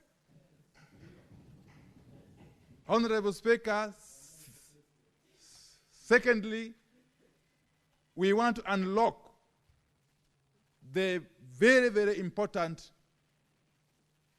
transmission line project that runs all the way from Langalani to Marsabit, and equally from Isiolo to Marsabit. By doing so, we shall actually made it possible for power from the national grid to extend to most parts of Marsabit County. That project, which is being financed by Exim Bank of India, is at the tail end of actually conceptualization. What has delayed it a bit is just the matter of the scoping, which had to happen. And we are more than convinced, because as we speak, Exim Bank is going through the paperwork. And we are more than convinced that before the end of this year, we shall do a groundbreaking. That is another commitment I want to make to not only Senator Mohamed Chute and not only the people of Marsabit County, but to the people of the Great Republic of Kenya. Honorable Speaker. Honorable Speaker, Marsabit County, which is comprising of 4 constituencies, that is Saku, Moyale, North Hor, and Laisamis, has got one of the most interesting disparities, if I may call it so. Because in terms of access to electricity,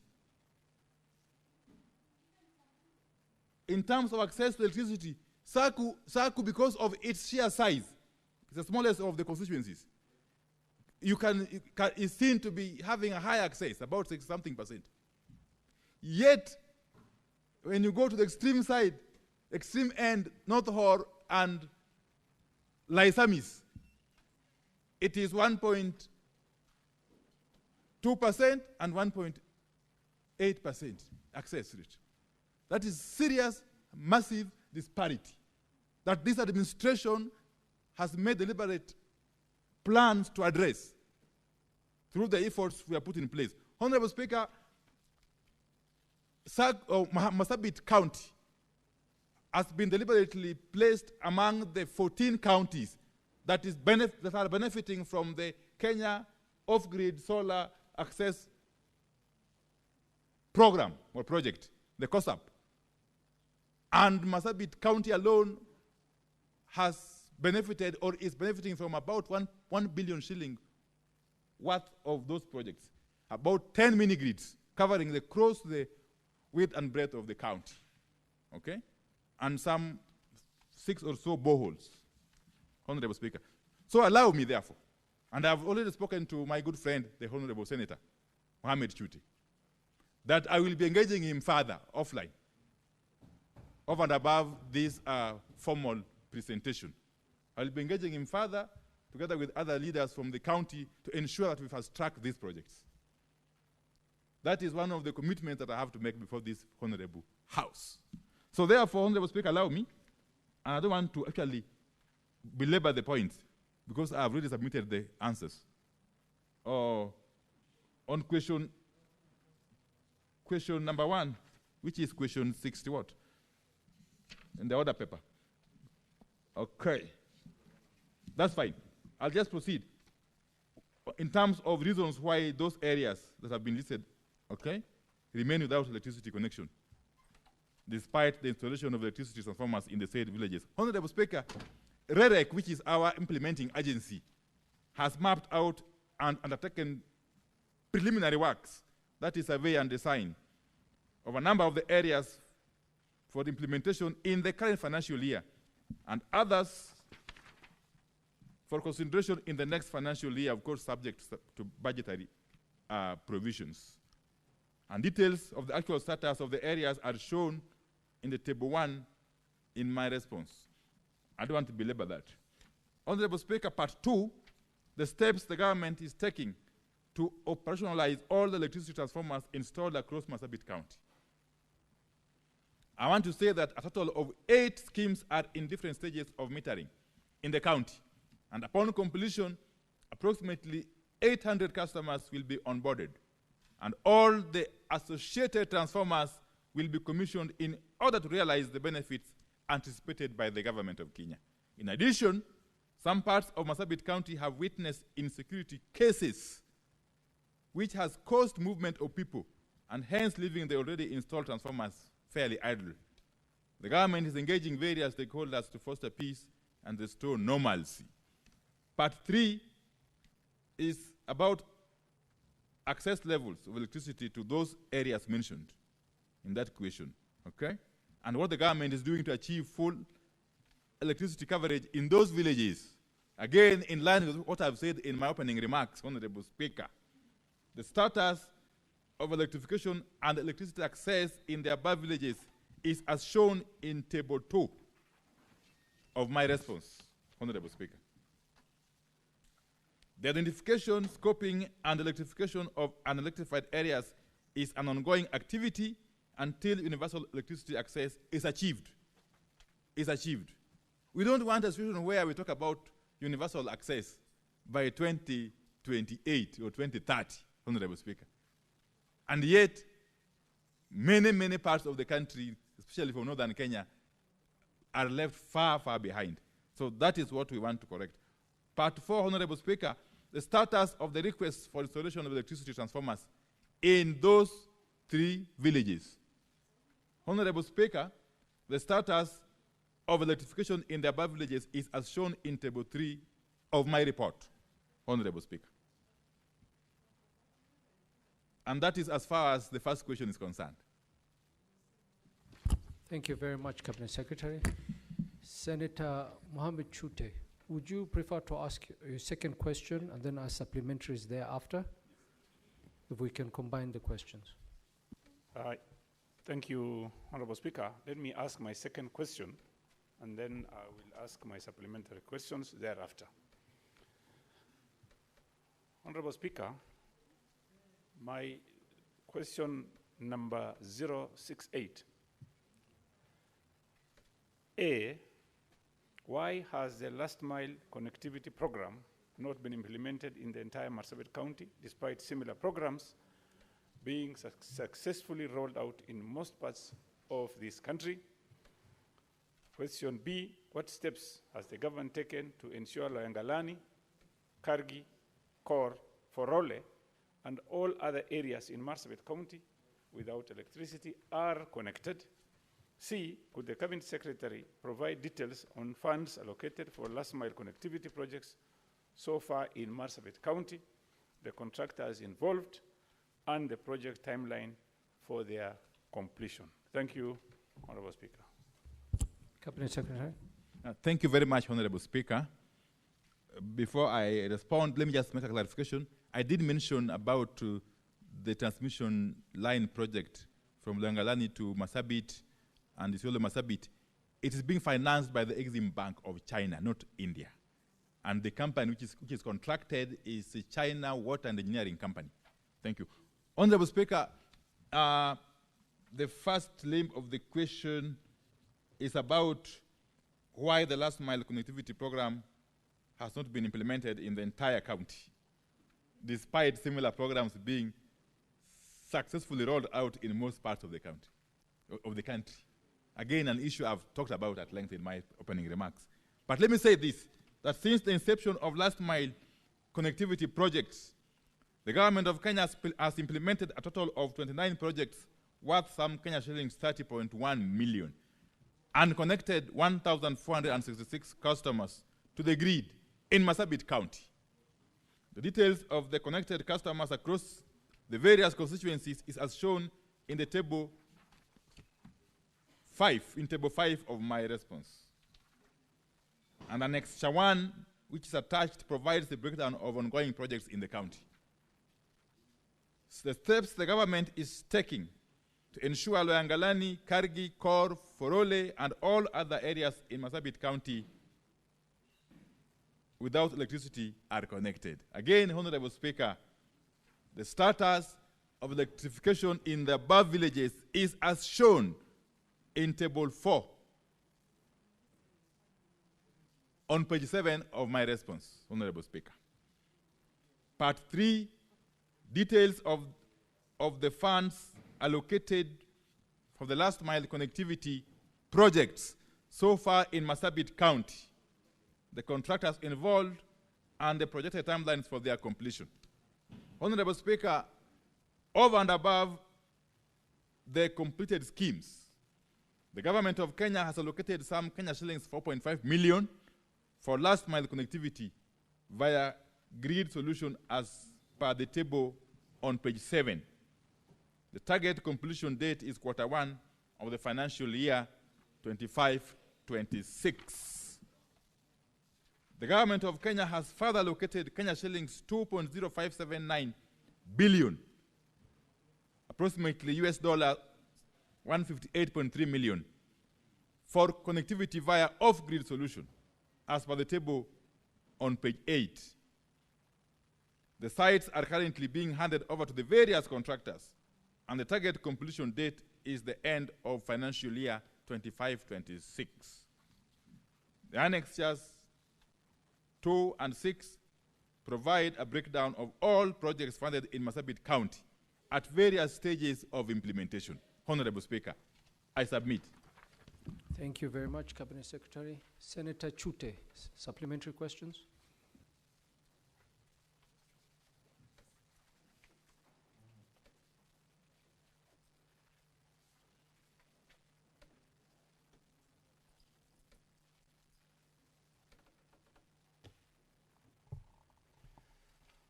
Honorable Speaker, I'm really impressed by the CS, and I don't have any further supplementary question. I will follow whatever questions I'm going to have. I'll be having a meeting with him, maybe on Tuesday, and thank you very much, Bwana CS. I really appreciate what you've done. You've done a very good job. Thank you. Thank you, Senator. Senator Eddie Okech.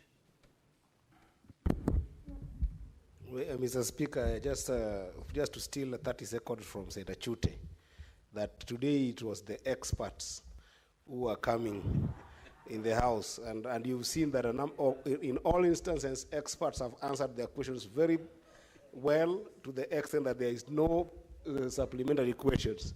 But that said, Mr. Speaker, I wanted to ask the CS for energy on its last mile connectivity project. Is there a proper strategy that integrates the prioritization of projects with areas that are facing serious insecurity and they are remote areas that then needs a bit of lightening to be a bit of lighting those villages and homes to be able to deal with the insecurity? In particular, Mr. Speaker, for Migori County, if you look at an area like Gwitembe, where we have got in Kuria, Mr. Speaker, there is no proper electricity in those areas. If you look at a place called Apida in Migori town, a place called Mabera in Suna East, Mr. Speaker, as well as a few pockets of areas that I would be very keen on, like Wangirabosa, as well as places in Kokelo, in central Kanyamkago, and lastly in Rongo and Awendo areas. There are places that have got serious pockets of insecurity that I wish that the CS gives us an idea of prioritizing those areas in terms of giving them electricity so that they can be able to improve security in those areas. I thank you, Mr. Speaker. Senator James Kamau Murango.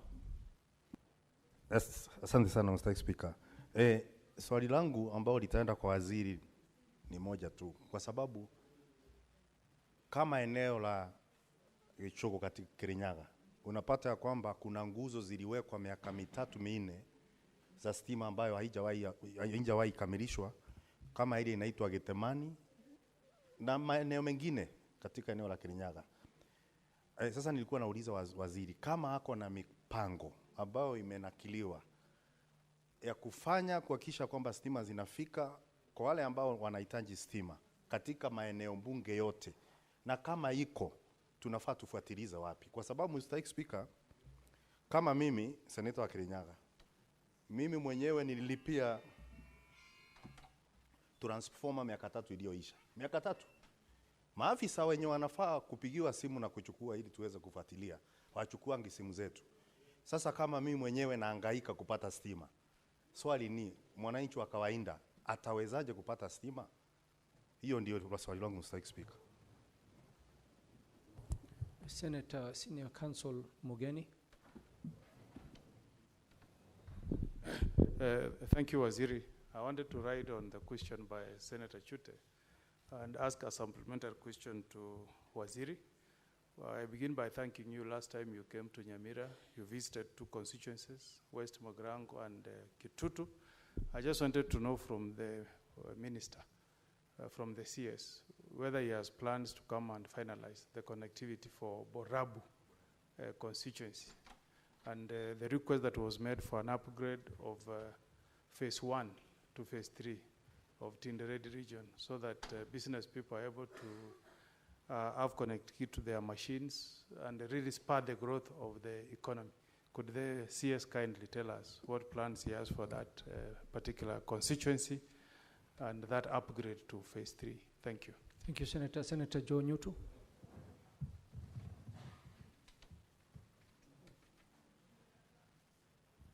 Thank you, Mr. Speaker. And before I put my question to the Honorable CS, it's important, Mr. Speaker, because we are in an honorable house, that we separate things that we say in political areas with what we say here. Because I say that, Mr. Speaker, because Senator Eddie Okech talked about experts. As far as I know, Honorable Opio Wandai is a trained lawyer. He is not an expert in matters energy. And so it is important that we say he's doing a good job without calling him an expert. My question, without calling him an expert, Mr. Speaker, because we are misleading. There are students waiting. Senator, there are students here. Senator. Yes, Mr. Senator, I gave you an opportunity to ask Fine, let me ask my question. So it please was just ask the question. I was just setting the ground. So, Mr. Speaker, my question to the Honorable CS is, and I am very impressed, by the way, by the... Mr. Speaker, can I be heard in silence? Senator I'm Eddie, very impressed. Senator Eddie, what is your point of order? Mr. Speaker, I'm standing on 105 in terms of the misrepresentation of facts, Mr. Speaker. Mr. Speaker, unless John Nyutu has got law degree that the CS for energy got without my knowledge, I would want him to go and learn about his CSS, to understand their background, to understand why we call them experts, to understand their experiences coming into the position that they are, Mr. Speaker. And I don't want us to go under 101 where you discuss the persona of the CS in terms of his qualification, but I can assure John Nyutu that the CS expert does not come only by education, but it also comes by experience and contribution in other dockets that the CS has served in. CS Wanda is an expert in energy in terms of being able to ensure that all communities get those energy supplies, Mr. Speaker. Thank you, Senator Joe Nyutu. Please restrain yourself to just asking your supplementary question. We don't have much time. Thank you, Mr. Speaker, but you know I have a right of reply.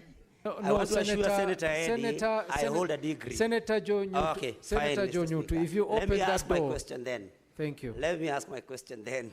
But Mr. Speaker, it's important that you do not take a teacher to an operation room and call him an expert when he's not a medic. But Mr. Speaker, my question was, Mr. Speaker, my issue was with the, and I'm very impressed, by the way, by the job that Opio Wandai, the CS, is doing. That is not in doubt. The only problem I had, Mr. Speaker, was with misleading students. Okay, Senator, so my just question ask your is, question. My issue then is, Mr. Speaker, that with the very good program that the CS has put, especially about Marsabit County and the larger northeastern region, Mr. Speaker, we all support that. But then my question to him would be, because there are regions in this country that are thought to be advantaged. But in those regions, Mr. Speaker, there are people, for example, who are not connected to power. So then my question to the CS is, what are the plans by the ministry to see to it that even as we do affirmative action in the regions that have been disadvantaged, that we also connect power to those in the regions wrongly thought to be connected, all of them. So what is the plan? Because the plan must be for all Kenyans, not just for some regions. Thank you, Mr. Speaker. Thank you, Senator Hezena. Thank you, Mr. Speaker, and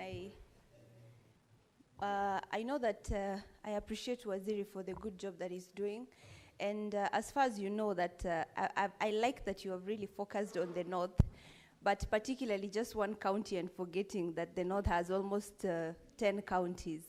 Particularly in Samburu County, you know that we have had serious cases of insecurity, and we appreciate the current administration for giving us a tarmac road from Maralal to Baragoi. But I would like to know, are there plans put in place by your ministry to ensure that we have electricity connectivity within Samburu North to make sure that we open up the region for trade and to make Samburu County an area that is worthy to be pursued by investors, and also to restore education and security in the region? Thank you. Thank you, Senator Hezena. Senator Hezena, for your information, the question posed by Senator Chute was in regards to Marsabit. So the CS was not ignoring any other region in the country. He was addressing the question put by Senator Mohamed Chute. No, it's okay, Hezena. I was just informing you. Thank you. Senator Mariam Sheikh. Thank you, Mr. Speaker, for giving me this opportunity. Mr. Speaker, I thank Waziri for the work he's doing. Mr. Speaker, the plan he has demonstrated to the House, to Marsabit County, Mr. Speaker, for the plan, which end up Senator Chute to not having an additional questions. My question is, Mr. Speaker, what is the plan? Because the ministry has had the cry from Mandera many times, Mr. Speaker. So what is the plan? And is it in the current budget, Mandera to be connected to national grid, Mr. Speaker? Thank you. Senator Beatrice Akinyi. Thank you, Honorable Speaker. I want to congratulate the CS, whom we call in our region and in other regions that have worked with him as an intellectual. And indeed, Senator Neutral, he is. And that is why our side of the coalition donated him to government to do that kind of work. But my question is this, Honorable Speaker. Just last week, Honorable Speaker, just last week, when we had Madaraka in Homa Bay County, the CS did very commendable work. He launched the last mile connectivity of the county in my own constituency, in their constituency. My question to the CS is, Mr. CS, can I get an assurance from you that all those facilities we launched at Ochol on the day the president was there, that they will be taken care of in terms of last mile connectivity? I'm saying this, Mr. CS, because Homa Bay County has had the highest number of faulty transformers in this republic, which goes down to Ndewa as a sub-county. So all that you launched at Ochol, can we get an assurance from you as Ndewa constituents that the transformer issues and last mile connectivity challenges will be tackled, so that we are not just used as a launching pad and no services are given? Thank you, Beatrice. And to correct you, it is not Mr. CS, Honorable CS. And in your case, you should be Honorable Expert CS. Thank you. Senator Mungatana, last question. Thank you, Mr. Speaker. Mr. Speaker, there was a time we were engaging as senators in our committee with members of the Chamber of Commerce, and I asked them, why is it that you don't encourage your people to come and put industries in Tana River County? We have a lot of land, and we can give you certain facilitation from the county government so that you can erect industries. Mr. Speaker, the answer was very simple. There is no power to support industrialization in Tana River County. So, Mr. Speaker, I wanted to ask the minister, as I congratulate him in considering Marsabit and the plans they have, what other plans does he have for this northern coast area beyond Malindi? Because the line we have can only be for domestic consumption. It cannot support any form of industry. So, Mr. Speaker, I wanted to hear from him what he can do so that our people can also have in Tana River opportunity to get industries that will come there and to create jobs for our people. Thank you, Mr. Speaker. Thank you, Senator. Cabinet Secretary, you may proceed. Thank you very much, Honorable Speaker. I'll go straight to the questions. First is the question by Honorable Senator Eddie Okech. Really, Honorable Speaker, let me just say this, and this covers both Honorable Eddie Okech and Honorable Kamau's questions. That, first and foremost, we have a plan for every part of this country, as a ministry, and indeed as government. Every county, every constituency, every ward is factored in our plan. And therefore, and secondly, Honorable Speaker, in implementing our plan for electrification countrywide, we have adopted a strategy to engage very, very closely with the elected leadership. There is no prioritization that we do without consulting the local leadership, and especially members of parliament, both National Assembly and Senate. Many a time you have seen me hosting delegations of MPs from various counties. That is part of the consultative process that then arrives at prioritization. So the areas that are insecurity prone of Migori County, and the areas I'm very conversant with, Honorable Speaker. Yeah, there are areas we are definitely dealing with in consultation with the local leadership, led by Eddie Okech, Senator, my good Senator of Migori. Similarly, the issue of Kichugu in Kirinyaga County. It's unfortunate, perhaps, that there are poles which have been lying idle for some time, and that there is payment for transformers, which is yet to materialize, Honorable Speaker. This is an issue, of course, I will be taking up with the relevant agencies in my ministry, but I want to encourage Honorable Senator Nyutu to not shy away. Just come forward and visit me in the office. Yes, and I will deal with this matter conclusively. Honorable Senator Okongo Mugeni, it is indeed true that I made a visit to parts of Nyamira County a couple of months ago, and that I left out Borabu on account of time constraints.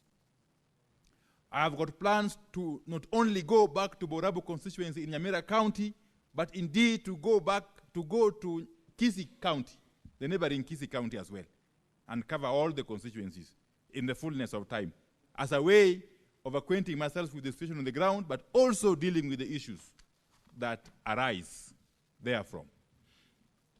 Honorable Senator Joe Nyutu.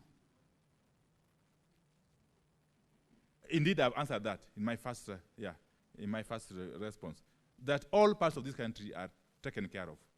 No single region, no single county, no single constituency, no single ward shall be left out in the grand plan of the President William Ruto-led administration, insofar as matters energy and electrification are concerned.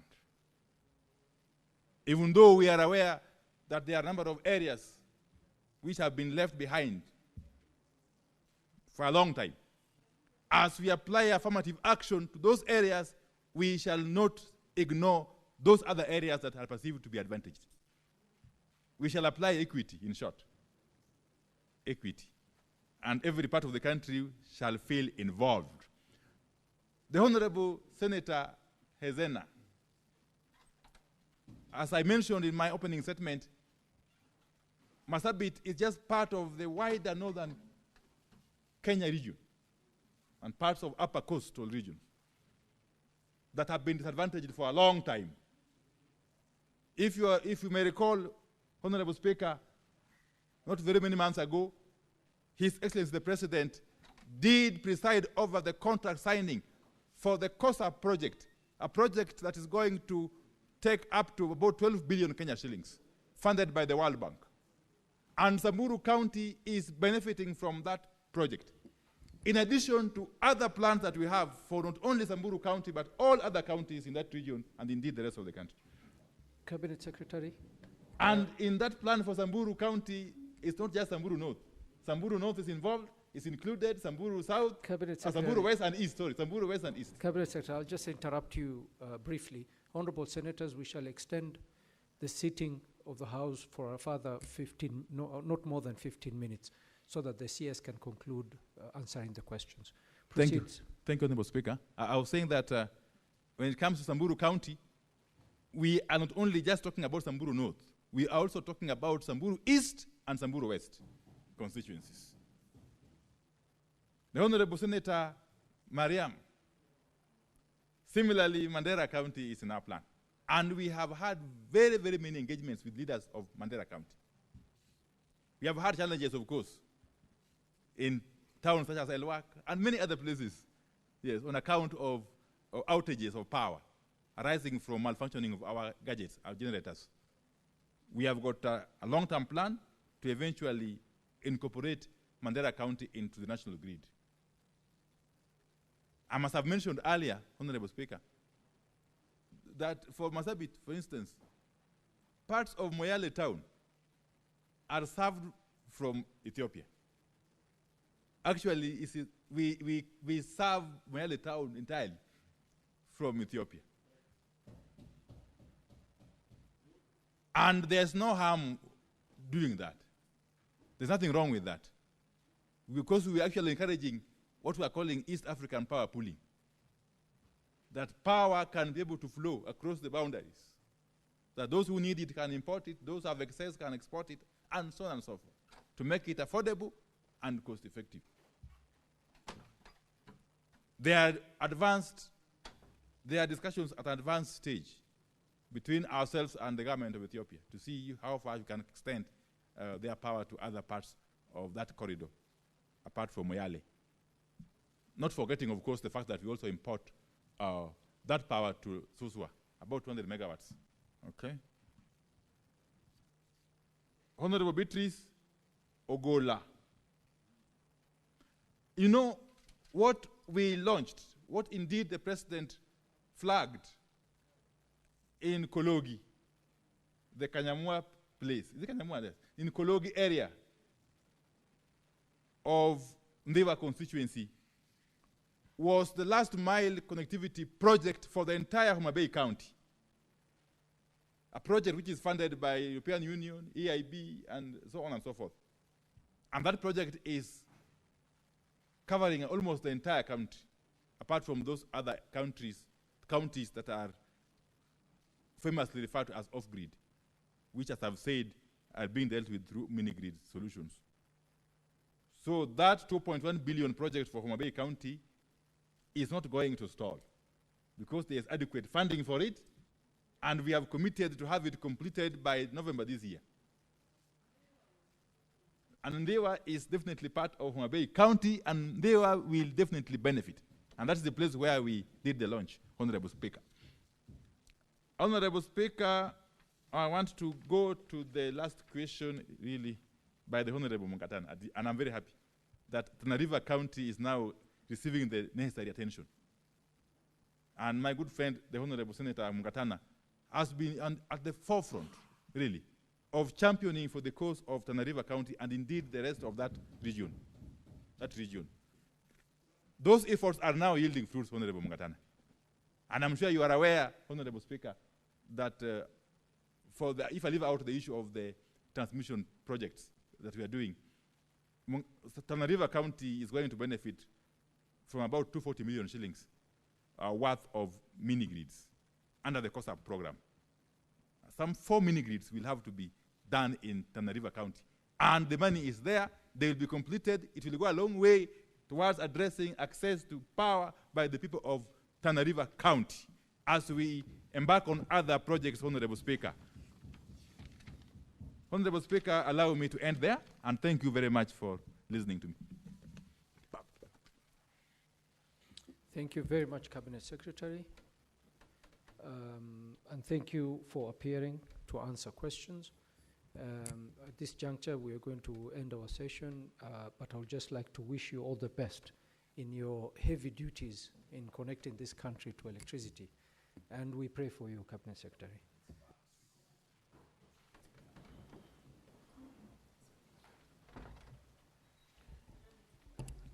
Honorable Senators, it is now 1:04 p.m. and having concluded the business for which I extended the hours of sitting pursuant to Standing Order 34-2A, the Senate stands adjourned until later today, Wednesday, 4th June 2025 at 2:30 p.m.